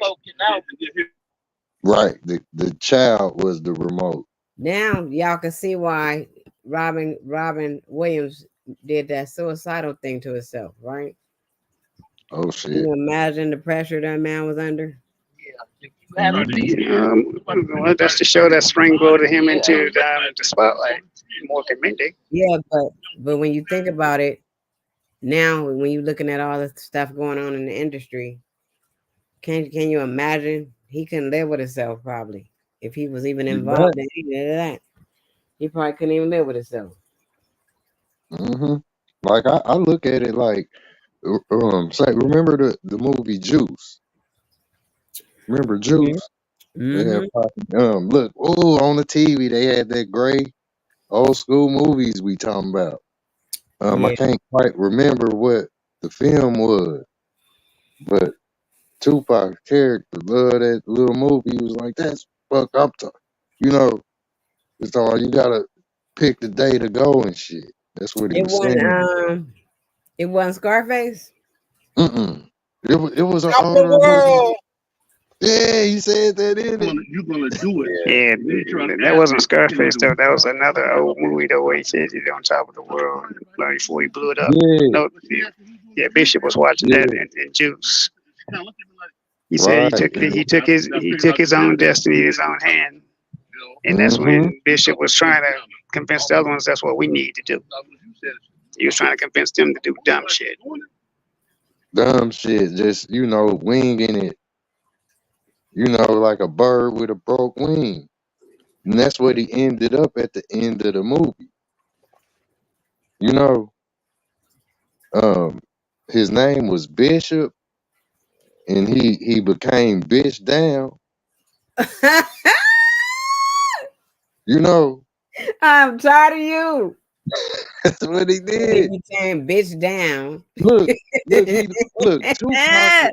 Hey, he was practically Diddy in Juice. Yeah. Dancing all in, you know, hugging your mama and know you killed this woman's son. Wow. Dancing all sliding across the living room. He don't give a damn as long as he decides that your life don't mean nothing. He said you say you ain't shit like me, and as soon as I decide you ain't gonna be shit, pow. Yeah. Literally, like the movie was like, say there was one group, so it was about 5 of them. They had one of them. 4 of them. Okay, 4 of them. I know Bishop killed Raheem. He yeah, killed Raheem. Raheem, he was the light skinned one. Yeah. Usually it's always the dark skinned brothers that go first, but you know the light skinned brother lost his life. It was Raheem, Bishop, Steele, and Q. Bro, this gets deep, and I'm just freestyling thought in my head where, like, you know, like just putting stuff together, like, cause Raheem did have kind of like the S curl like box, right? It was kind of shiny and curly. Where the others they had the sharp, you know, they had the sharp cuts. You know, Pox was kind of high. Say Q's was a little higher, maybe lower. I don't know. I ain't looked at it like that. But like say these is all different versions of the one person or say the one self. You know, cause you don't hang with people you don't reflect and resonate with. You know what I mean? Where's your little clique coming up in your neighborhood? Like say all of these is slightly like your alter ego, where this is how D12 the group, you know, Bone, a lot of the groups make theyself the cliques, basically gangs. Give a damn if it's Levert, Keith Sweat, and Johnny Gill, they still, you know what I'm saying? Like say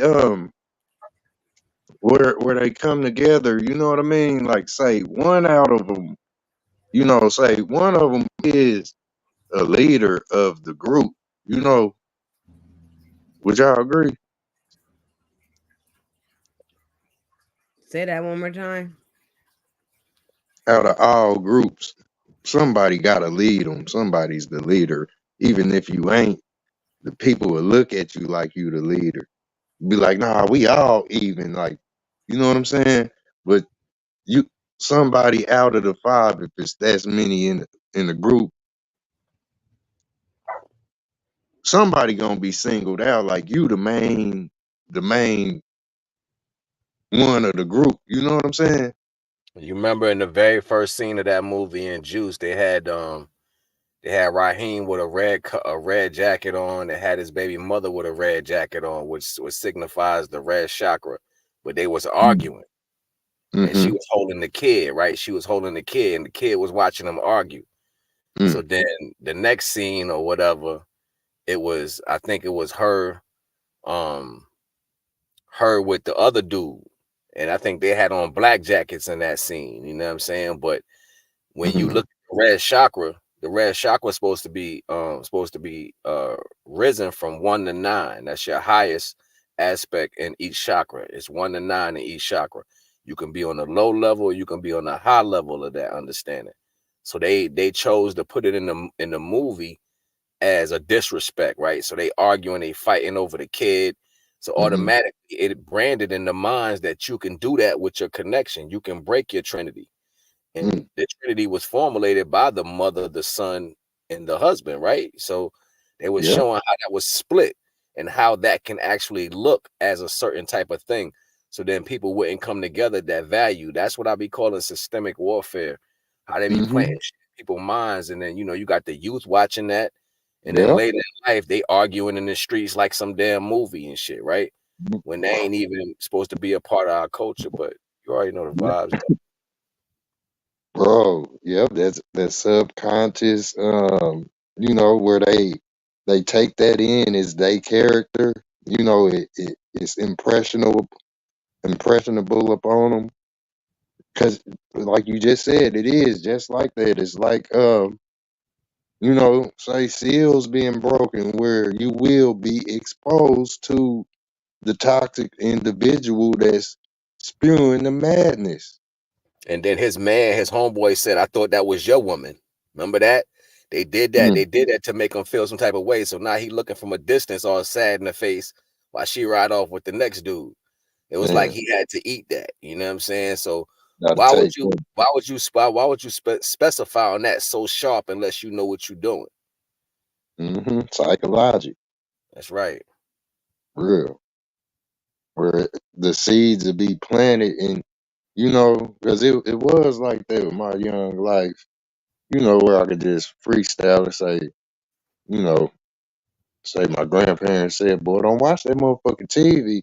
And I turned it on and blink, and I saw Puff Daddy dancing with Craig Mack when I was a little one. You know what I'm saying? The bump, bump. And we look up to where we at now.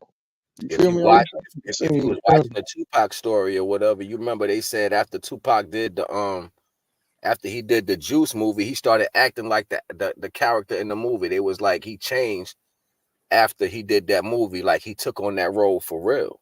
Yep. You know what I'm saying? So it be happening in so many different ways. It happened through you acting like that. It happened through you visualizing that shit. All this shit is a plan to keep us back from being the best versions of ourselves, I believe. Well, you know what? The cat, Lloyd Avery. I don't know if he's lesser known. But Lloyd Avery the third. He was in Boys in the Hood. He started taking on the role of the character he played. Lloyd Avery, he played the character, the knucklehead that shot Ricky. Oh, okay, yeah. Man, that's right. And his story is very tragic. He started taking on that role, and the interesting thing about it, he didn't even come from that neighborhood. He didn't even come from a lifestyle like that. He was actually grew up in a 2-parent home, straight laced in the valley. But he started coming around, the hood, and he really started associating with Crenshaw Mafia for real. And before you know it, he got in some trouble, homicide, still being in movies. He wound up eventually getting caught, but he lost his life in prison. And he did give his heart to the Lord, but he lost his life in prison from his cellmate, who happened to be a Satan worshiper. Wow. Yeah, yep. You talking about that? But I think I heard that. And it's the one that shot him with the shotgun, right? Yeah, him. His name, his real name was Lloyd Avery the third or the second or something, and he had an older brother. I mean, a younger brother named Shay Avery, who was in Poetic Justice with him. So when you see him in Poetic Justice at the beginning, when Q-Tip's character was walking through the drive-through and they playing the games, that they're actual brothers. That's Shay and Lloyd. They're the ones who say that's him right there. You talking about that murder at the beginning of Poetic Justice? Yeah. Man, this shit is, man. That was Q-Tip who got killed. Yeah. All right, thank you.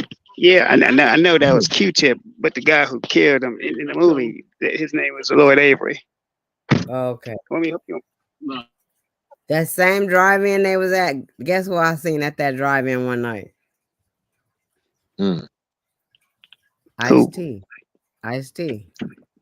Oh, okay. Ice-T was playing a video game at the when you go in there and food and shit.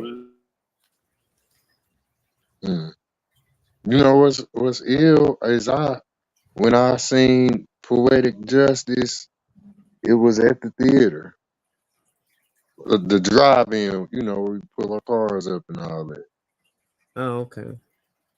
Yep. I was a youngster. I do remember that the person that took us, my uncle, he gone. You know what I mean? But yeah, it's true and it's real. Like where they talk about the karma, you know, and you know what you dish out comes back. Like I've seen it. It speaks for itself in a lot of these accounts. You know, with the people that then went through this, unfortunately. You know, I think it's very real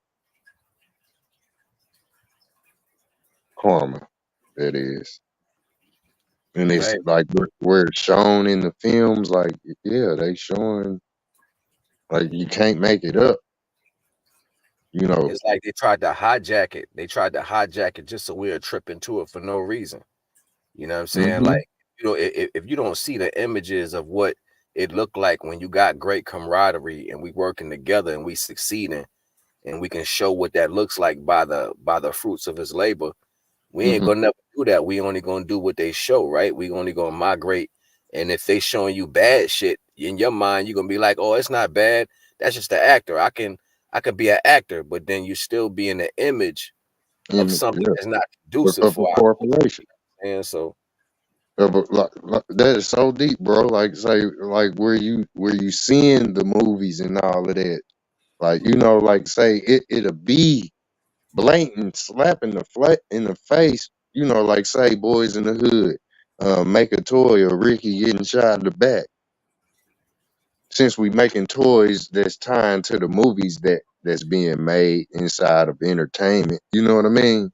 But yet that is what it is, where you get the young man with the Chucks on, khakis, you know, a sweatshirt and a Nike hat, fucking a gangster rag, like where you end up, you know, say it's on the screen, where we looking at that as entertainment. We done lost so many of our family, our close family, to this very energy. You know what I mean? Where the cities in the states then stacked over and over, they then relifted the face of the theater where we going to see the shit. But it's happening outside of the theater for real.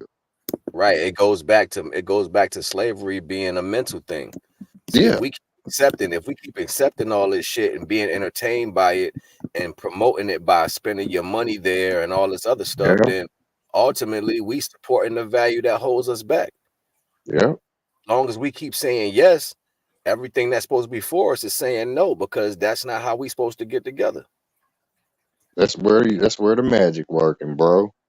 You know, Fact. like imagine you floating on a theater screen and all of the shit that's being portrayed through the entertainment, where it's based on a true story. That is like us being on a fucking cross, where the movie screen is, you know, and everybody watching the fucking TV. That's just what it's like. That's our image right now. That's where the magic is working. Like, man, I didn't look at this shit. And when People are you watching agree with it, movies, you're crucifying them. When you you agree know. with it, you're going along with the death of the understanding of who we are. We're supporting Yeah, it. So yeah, that's the got to snap that's out of it. that's the breakdown right there. We got to quit supporting all the bullshit that really don't Yeah, serve us. But then it goes back to people saying that there's a respect to certain levels of ignorance. You know what I'm saying? People like this ignorant shit. You know what I mm, mean? They feel like they gaining from it. So it's like, well, if you feel like you gaining from it, then that means you don't understand it. You don't understand really what it's doing to our culture until it happens to you directly. And then you want to change when it's hitting home, then you want yeah, to talk hitting your shit. about change. Mm-hmm. Yeah, look, when it's hitting your shit and knocking all of the movies off the rack, now you want to change some shit. You know, like Yeah. say where it's crunching up your little world. But it's too late then. But this is what we existing in, like say where films like Rosewood and you know, all of the movies they only mimic or they show or play back what we doing. You know, say no matter how much you will learn, like say where you keep your ass out the fire, it ain't gonna stop unless you and the people you watching that shit with get up and do something about it. It's like being able to stop the movie where everybody hypnotized, you know. These Yo, I niggas think was that in I the don't mean to movie cut all you off, day, Nick. y'all. I think that movie y'all was talking about in that Tupac movie was, I think that was Steve McQueen. Y'all remember Steve McQueen? He used to wear that. He used to wear Yeah, that airplane I remember jacket. Steve McQueen. I remember Steve I think McQueen. He was like an action hero of that day. right. I think he was the Yeah, one in that movie saying, "Made it, mom, top of the world." I think that was one of his even though that Okay. movie looked like it was probably made circa 40s or 50s, and I wasn't born then, but I think he was like the one of the hero, one of the stars of that day, action stars. Mhm. What did you just say too, Nikki? See, I heard you trying to say something. I was just saying that these movies, like people think they're in a movie all day. That's all they doing. They playing a role. right. They playing a damn Mhm. role, and they think they doing something, Facts, but literally, y'all in the Matrix. facts. Mm. It's structured too. Yep, and it's set up for it to be like that because if y'all can remember when the reality series shit start hitting hard, Hmm. we Yep.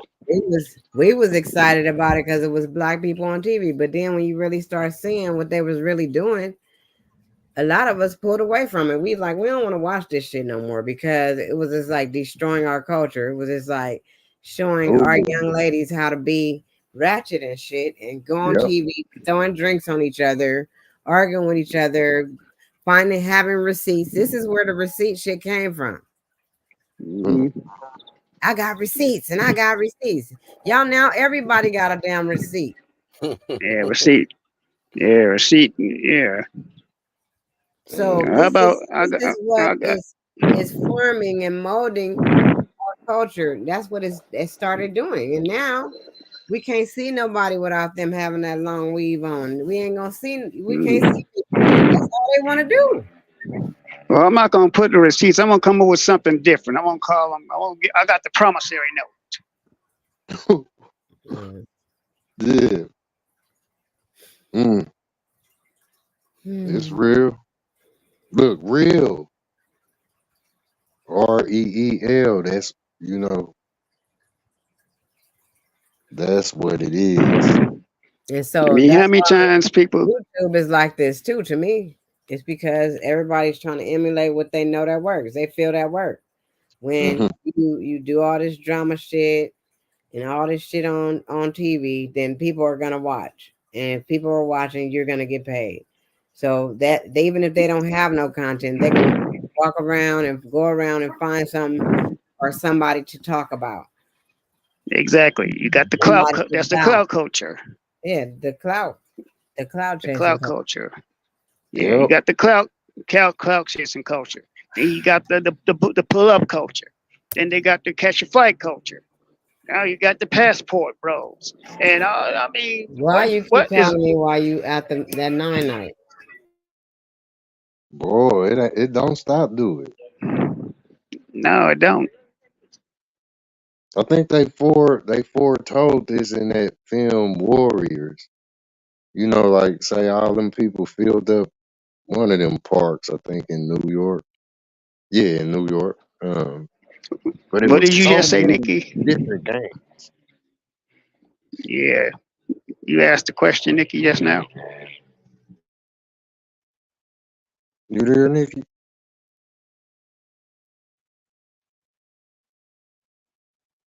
Well, y'all remember that film? It was called Warriors. No, I remember the Warriors. Yeah, Warriors come out and play. Yay! Look, you That's called it. You called it, bro.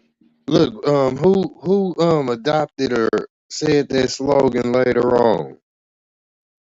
Puff Daddy. Yeah, Diddy, exactly. And in the song, in that song, yeah, it's a They was classic song. His the flavor in your ear.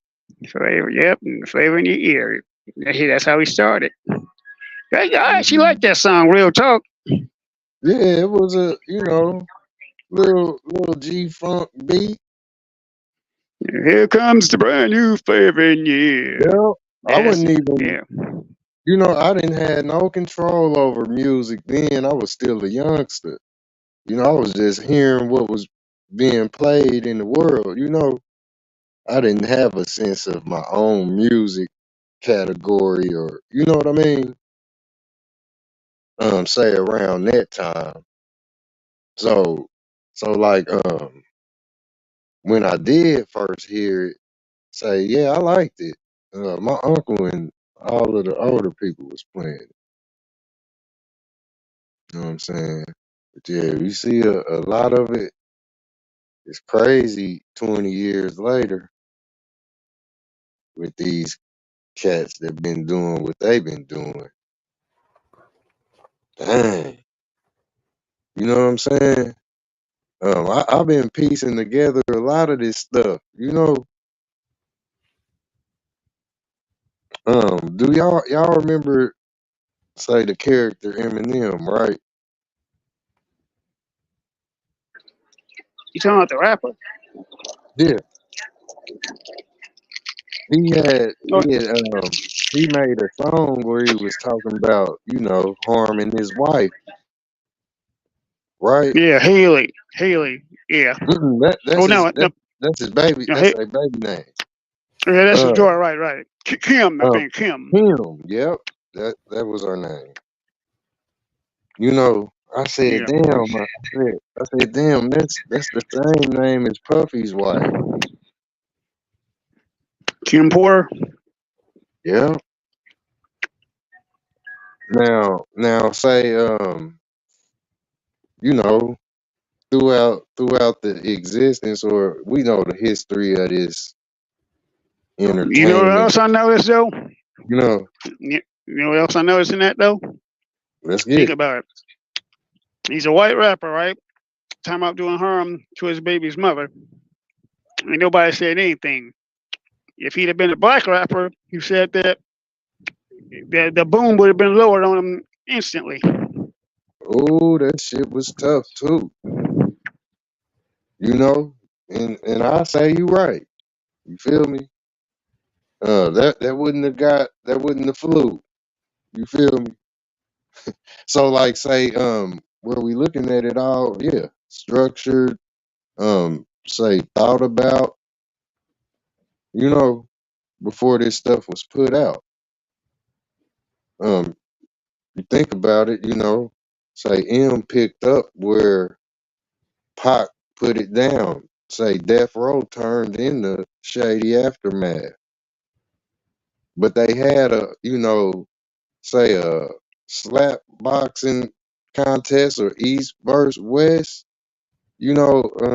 Bad Boy versus um Death Row. Death Row. Y'all know the story, you know. But the Mm-hmm. Kim, like who knows what happened amongst Puffy and his Kim. Oh my God. Yeah, allegedly. I don't wanna, you know what I mean? I'm just freestyling where I see the pieces,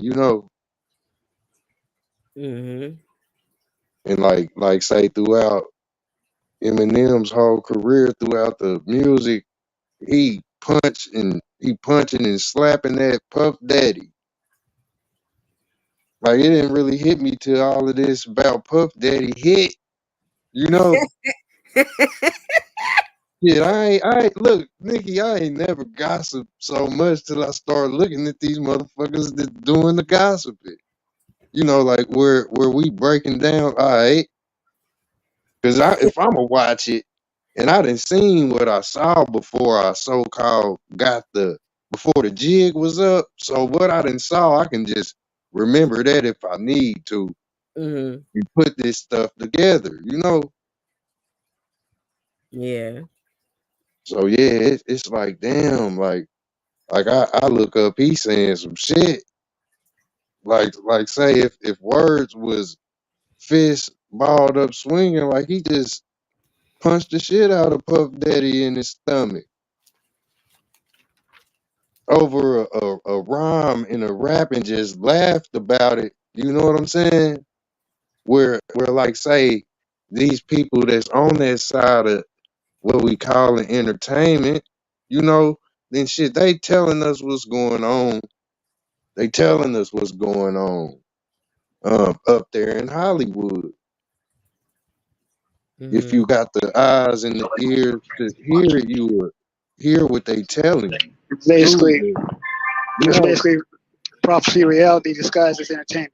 That's what you're yeah, saying. yep. Kind of sort of like, you know, or you not crazy.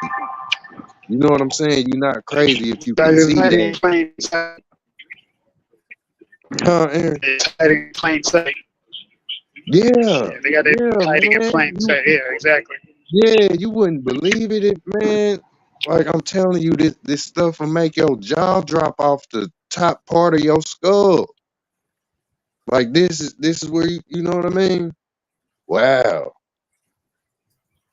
Surprise is real, you know, like say where you say, oh shit, man, you spooked me, or say, damn, that made my heart drop.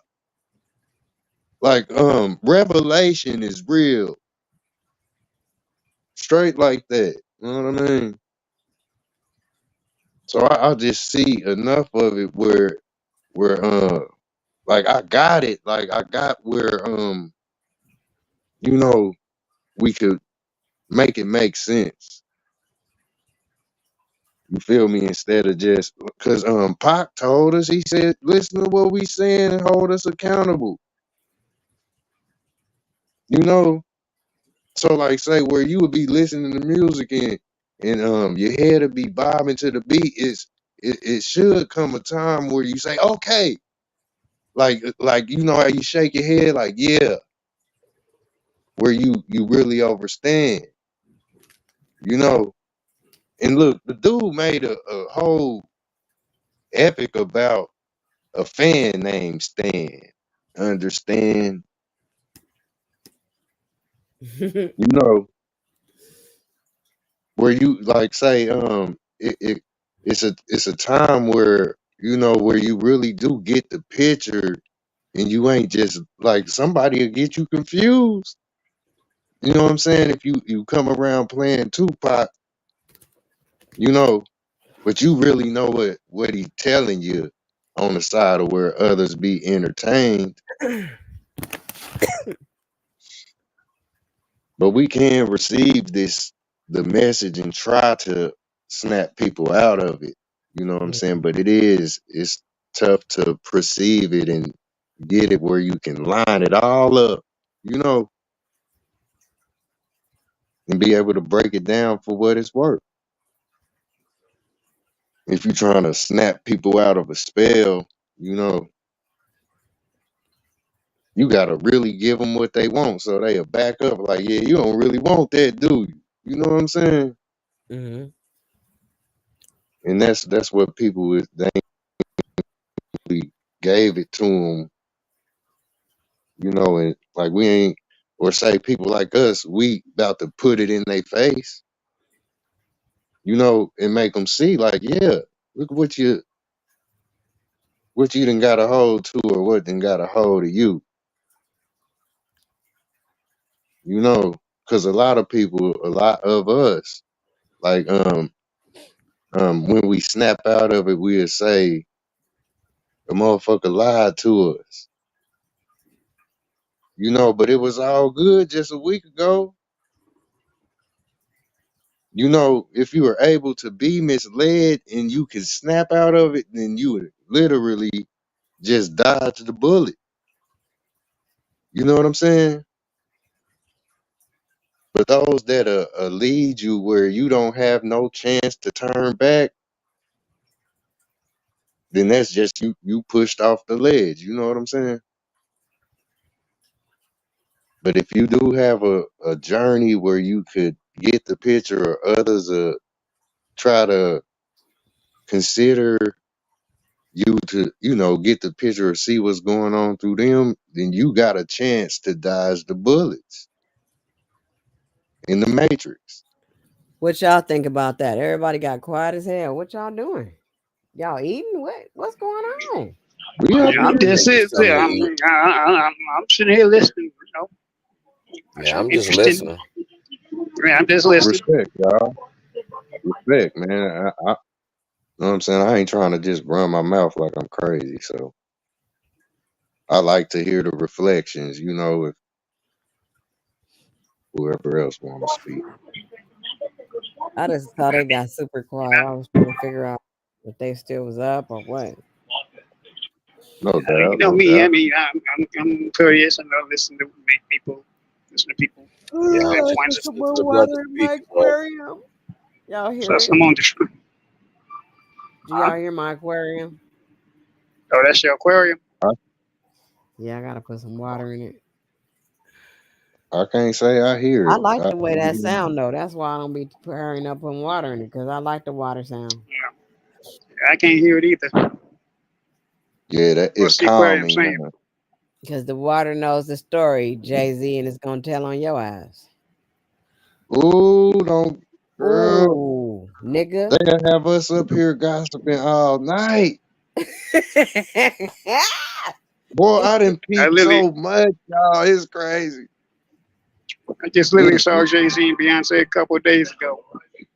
For real life. Yeah, they were coming from the iHeart Awards. I was there. Oh, you saw him? How did Yeah, they that was make you walking out. feel? How did that make you feel? I saw them, and I saw them, and then I didn't see them. And it didn't make you feel better than when you see me. Shit. That I right. mean, I look at it this way: they going their way, doing their thing. I do my thing. I'm just fucking with you, Aaron. I know. Hey man, it's been a good panel. I'm gonna take off because it's almost 1:00 over here where I'm at, and I gotta still make me something to eat before I This lay it late? down. This late? Respect, Brody. You know what I'm saying? I appreciate all of y'all, man. And knowledge is powerful, man. It's always love. You know what I'm saying? All I right, definitely for catch y'all sure. on the next one. Good You already night. know the vibes, man. Peace to all the brothers. Nikki C, you already know the vibes. Always love. I'm gonna holler at Salute, y'all. brother. Reflections, Holler at man. us. Already. Now, getting back to you, Aaron. So when you seen them, you just looked at them? I looked at them. Yep. They looked at you? It was a whole lot of people there. Really Oh, crowded. okay. Yeah, I was just a face in the big crowd. Mm-hmm. Basically invisible. Nah, fuck Pretty that. much. Invisible man. Fuck out of here. I don't think they moved me. I wouldn't feel no type of way. I wouldn't either. They both have good music and stuff, but it's like they got good music and so does everyone else. What's good music though these days? I really want to know because I ain't heard none. Maybe I should say they got popular music. They got popular music. People, they just popular, you know. Yeah. Mm-hmm. The outlet, They both have musics that we could. They both have musics that we know the lyrics to and stuff like that. I should say that. The cold part about it is the people put them where they at. They didn't get there on their own. Mm-hmm. Facts. The stir up. Yep. The anticipation and little backstories and stuff. I was gonna switch devices because my computer got to get charged up. Do y'all want to stay or y'all want to end it? I gotta jump down for real myself. You know what I mean? I'm just I enjoying gotta it. be up at 8. This is just part of my ride home. What about you, I'm on. Era Black. You Era Black, yeah. Probably finished. Finish it. He's done. He's done No for. doubt. Wait, hold on, y'all. I'm coming to the thing with a different device. Okay. Yeah, the world it's like that. It's like, the influence, right? It's Yeah. like you said. I just realized you got a big perm avatar. Yeah, man. Remember he said to the little boy, he was like, "Boy, what the fuck you want?" Yeah. I want some chili cheese Fritos. You know, look, this where it get real intricate. Like say just this little part, right?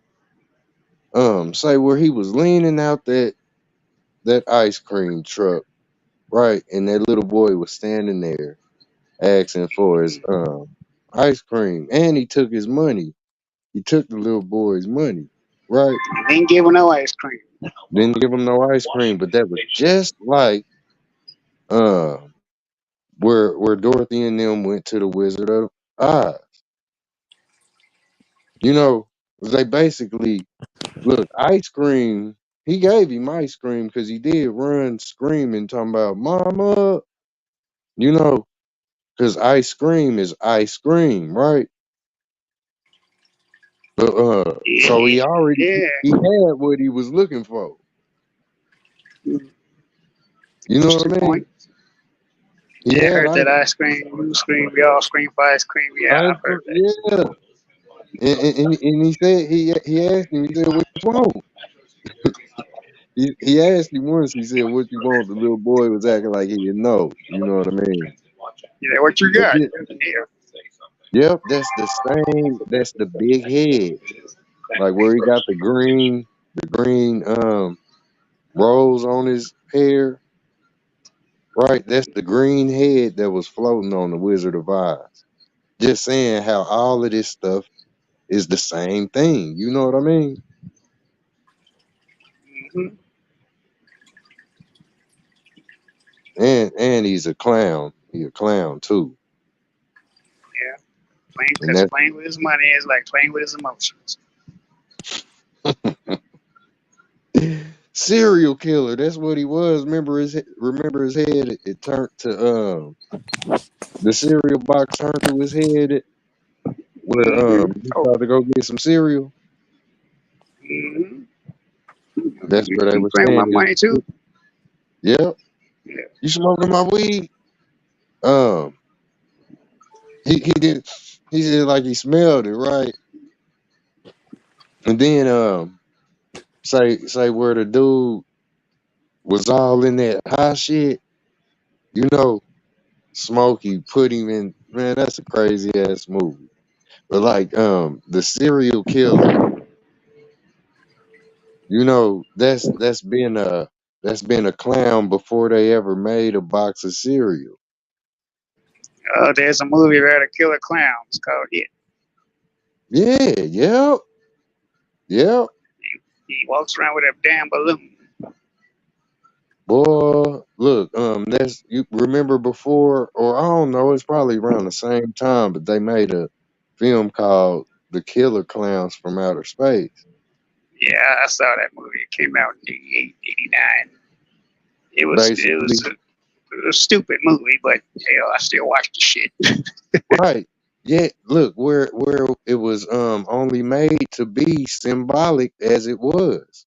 Like it was just like all of them were they symbols, you know, where these people showing you what they do without telling you, and it blends into the natural world, you know, where you gotta have discernment to see where say people are just in the light with it and don't know about it, and then it's people that's in the dark with it and they know about it.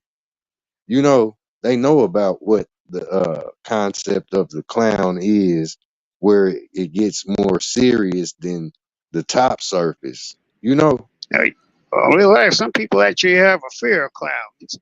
Yeah, You know, yeah, 'cause for good it's like reason.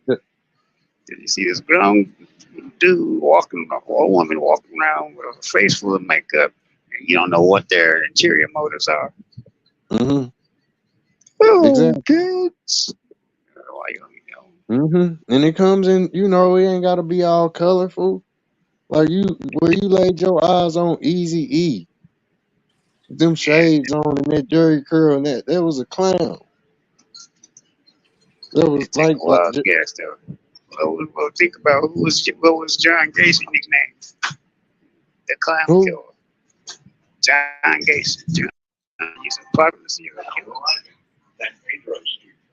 That was John. The was it a cowboy or something? No, John Gacy was known as the Clown Killer. He was a real famous serial killer from out of my part of the woods, from out of the Chicago area. Okay, John Wayne Gacy. Exactly. Yeah, yeah. Look, I broke that down because say here recently I've been, doing the breakdown on just that. This before they even started talking about P. Diddy, right? Puffy Combs, whatever they call him. Like I've been peeling this back myself, and the whole thing with all of it is these gangsters is representing that energy that's the killer clown. All of them. These folks are not gangsters. They just a bunch of artists who record deals singing about thug life. Mm-hmm. Yeah, That's all they are. That's all they yeah. are. How many Like, times you gotta say that gangsters don't sing? They damn sure. Real gangsters move in silence, and they got subordinates that's carrying out the work, their orders for them. Real gangsters actually don't even carry guns. They don't even carry the heat. Real gangsters carry pens and make mm-hmm, decisions. They push buttons. That's what mm-hmm, real gangsters do. mm-hmm. That's They move in facts. silence. That's facts, man. They don't move in entourages. They don't wear a bunch of gold, all Right, that other goofy shit. They don't wear the brightest right. clothes. I mean, Frank Lucas said it best. The loudest one in the room is the weakest one in the room. You're basically saying, look at me. Matter of fact, Mm-hmm, I'll put it this way. Real gangsters, I'll put it this way. I won't even go deeper. You might be sitting next to a real gangster every day and you don't even know it. He might be walking around with the street clothes, or she. right. You That's remember facts. that scene? If you saw the movie, if you saw the series Breaking Bad, when Mm-hmm. old boy was working Yeah. at the restaurant, Yep. the dude that was the manager of the restaurant turned out to be the one that was the head cartel boss or something. Right. But you never would have known it. Yep. That's like say them people like Steve Jobs and shit. Them you know what I mean? Because the pen Right. is mightier than the sword. It was it's the ones that the so-called gangsters is stealing from. Them the gangsters. You Right. know, I just saw a movie. It's called The Beekeeper, and is about just that. I saw that movie too. Yeah. Jason Yeah, Statham. yeah. Like he snapped just like John Wick, where say the young Took on dude in John Wick. he took on corporate violence. Corporate corruption. Mm-hmm. Ran through it, ruptured the whole system. Like literally shot the culprit in the head and dived out the window. Didn't He didn't move. Yep. He didn't carry a whole bunch of artillery with him. Matter of fact, he went in there in a raggedy old jalopy truck, a trucker cap on, and a bat or something. Took out the two guards in the front, went up in the control room, set that shit on fire, rained everybody up out of there. Mm-hmm. That's where you know, say your example of your real gangster. You know, say opposed to where you do got the clown that show you the tricks they fucking doing. And that's where you get your Tupacs and Biggie Smalls and your Puffies. Tell That's you where what, you get. you probably, the fact that you probably going to work and stuff every day doing what you do, right there, that's some gangster shit. Handle your business. That's the Reflection. real G shit. You know, Reflection, man. the real G shit is getting on this grind every day, doing what you gotta do to survive. It ain't this cartoon shit we see in the music videos and then the movies. Yeah, I like music videos and I like movies, but let's just get real here. There's a reason Yeah. why there's a term called studio gangster. Get your ass put on a facade, go into the studio. You said, matter of fact, you mentioned Easy E earlier. Easy E actually really was a real one, and a lot of people who grew up with him will tell you that. And Easy, tell you something about Easy. Actually, he never even wanted to rap. He didn't want to be in the spotlight. He would have been just happy. Easy just would have said, "Listen, I got the money. I want to get out of the street thing. I'm gonna put it toward this music. I'm gonna help fund Joe Dre. You do it, Dre." He said, "Dre, you want to do this? Okay, you do it. I'm gonna support you. I'm gonna back you financially." Easy did not. That song, "Boys in the Hood," you know that was not originally written for Boys Easy. in the hood are always hard. Exactly. Easy. He didn't even want to rap that one. Dre originally produced that song for a group out of New York called Homeboys Only, HBO. But they didn't understand the LA terminology back in the time. You know, they didn't know what a 6'4" was, a lowrider, all the stuff that's associated with LA. These guys are from New York. They didn't want to do it because I guess I understand it's a culture shock to them. Man, we don't know about Chuck Taylors and hydraulics and hitting switches. What is that? So Dre convinced Easy to get into the booth and do it. He didn't want to do it. Matter of fact, I saw a documentary. His own son was saying, yeah, he couldn't even keep up with the beat and stuff. Now they had to really go over some sessions with E before he finally got it right. But that song that they gave him turned out to be a legendary hit for the hood. But I said all that to say this, that he was really a true one because they told you that. I mean, they'll say that he was the real G in that whole group. He was the real street cat. Maybe Ren too, but Easy was definitely the real one in that group. He really did put in work. He really did do it because I saw another interview that Jerry Heller said that Easy E really was intending to kill Suge Knight until he talked him out of it. But he was saying that he's actually said he regretted stopping E from killing Suge. He said he would have done the world time when Jerry did that. It was a business decision, which made a lot of sense. But yes, but Easy, my point is, was the real gangster of that group. I can agree with that. I agree because, like say, and that's crazy because I'm in the middle of, doing an edit on it. Like I post little videos I edit on my channel and all, and I'm in the midst of doing that right now.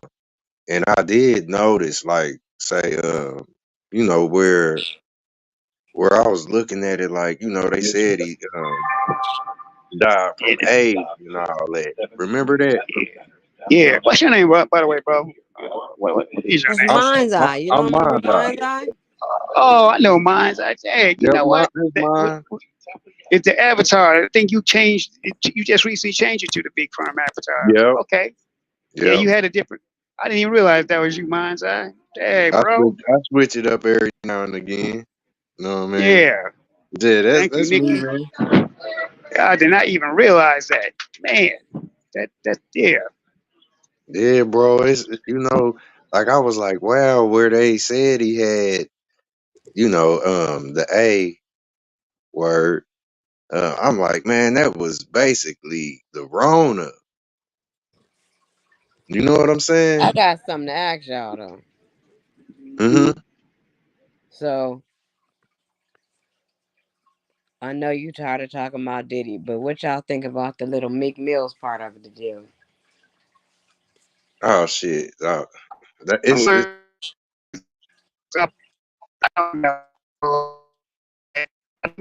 you breaking up. Yeah, they don't Aaron? want Aaron to say nothing. They messed it up because we brought up them. Yeah, they hating on you, Aaron. Slap the phone. It might clear up. Aaron. Damn, they Yes, sir. hate. Real now. Yeah, You know, that's why it went out like that. But what I was saying about Meek, I mean, he's been into it with rappers before. I know he had his issue with Game, and was it 52? I don't know, but I don't know about this situation with Meek, if it's true or not. I mean, it is what it is. I mean, it easy stuff. I don't know.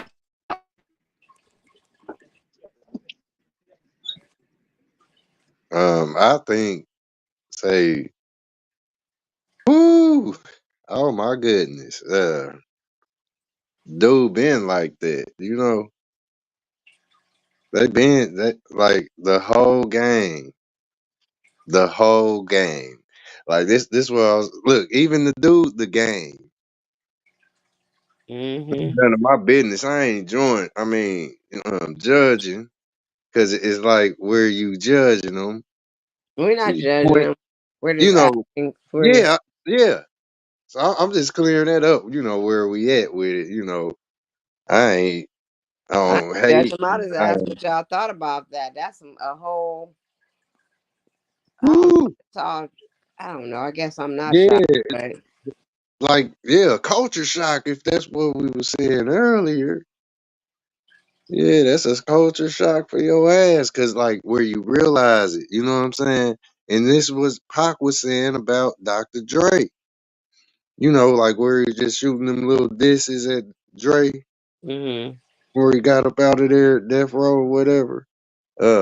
And then you look up like they said Dre found Eminem.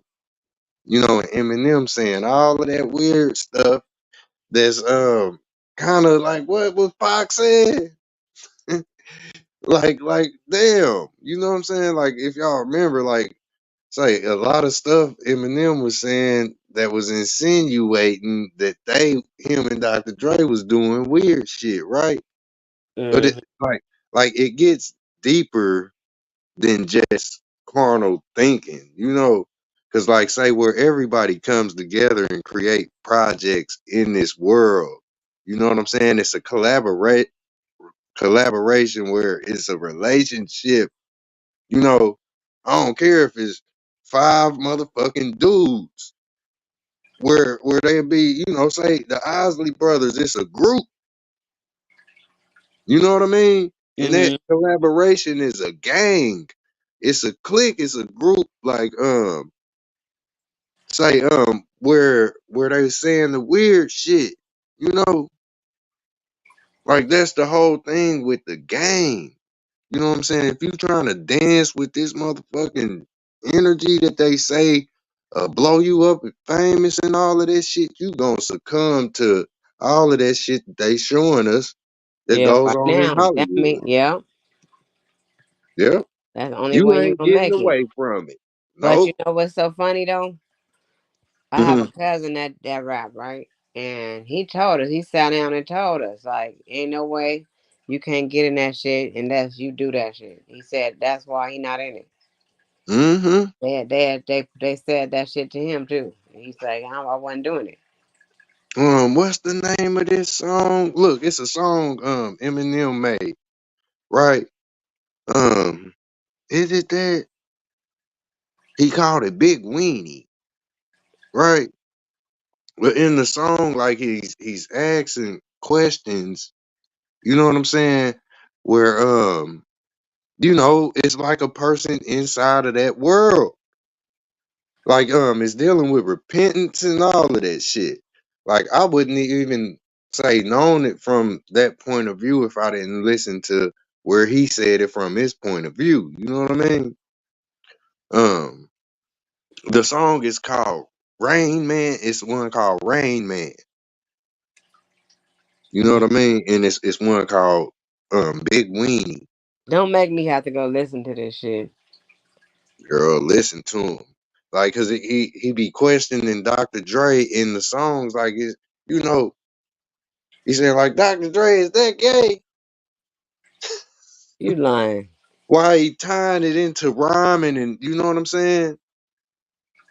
Say he said what like he said who's to say what's right to say and what's wrong to say? Let's ask Dr. Dre. Like he's tying it in through to the rhyming and stuff, but it is questions that's dealing with the stuff that's going on amongst you know that energy that they got going on up there in the famous world. You know what I mean? I'm telling you, like from where I told you he punching Diddy. Like, and I look up today, like, damn, it was like, you know what I'm saying? Was all of that staring up to like Diddy, that shit gonna come out on you one day. You know, Diddy all dancing across America talking about he miss J-Lo and all of this stuff, all this stuff. You know what I mean? I am not. I'm done with these niggas. Me too. Me too. Look, John Wayne Gacy. It's in his name, Gacy. See, hey. The clown dude that Aaron said something about a second ago. I know he dropped off, but Aaron had came back. He must have fell off again. I'm ready to get off anyway, bro. okay, I feel you. We're gonna get back on another time. Another one. That's right. This was another one of these I epic appreciate it. bills that we do when we don't have 0 people in the building, but it's okay. Mm-hmm. They stopped them from being able to get in here. We was talking too real. Yep, I'm gonna share this motherfucker. They didn't want them to hear this real shit. Boy, we got more though. You know what I'm saying? Well, look, I want to ask you before we get off of here. You heard of that dude before, have you? John Wayne Um, Gacy? yeah, Yeah. yep. I used to watch all those damn snaps and all that unsolved mystery shit. That's all I used to watch. I don't watch it Mhm. now. I don't know why. Yeah, I never really watched nothing about John Wayne Gacy. Yet what I did learn and what I heard about him, I got the gist of it, you know, and like where I heard about him through rhymes and lyrics, like yeah, I seen and I see what they saying, you know, where people could be told this and you wouldn't even believe it, be told right in your face and you think it's entertainment, you know what I'm saying? Mm-hmm. So yeah, I appreciate you, sis. For sure, you know it. You know how we do. If I think last time we had somebody up here fall asleep, I was up here with you. Yeah. But I'm gonna jump down in the chat and let you wrap up the get back. You feel me? For Much sure. love to you. All right, much love to you. All right. Well, y'all know what time it is. Y'all know what we do. Aaron came back. Y'all know how we do it over here in Nikki C's The Place to Be. Yeah, I was in the tunnel. That's why I got cut off. That's That's all. good. But I'm ready to get off of here because we've been on here for 3 hours, going on 4 hours. Shit, no wonder Naga left me up here. Anyway, it's time to go, y'all. And y'all know what I want y'all to do. I want you to love yourself, know yourself, be true to yourself, and stay fly. Always living your truth, y'all. And it's going to be all right. Peace. And I'm All right. gone. Holla. Holla. Your attention, please.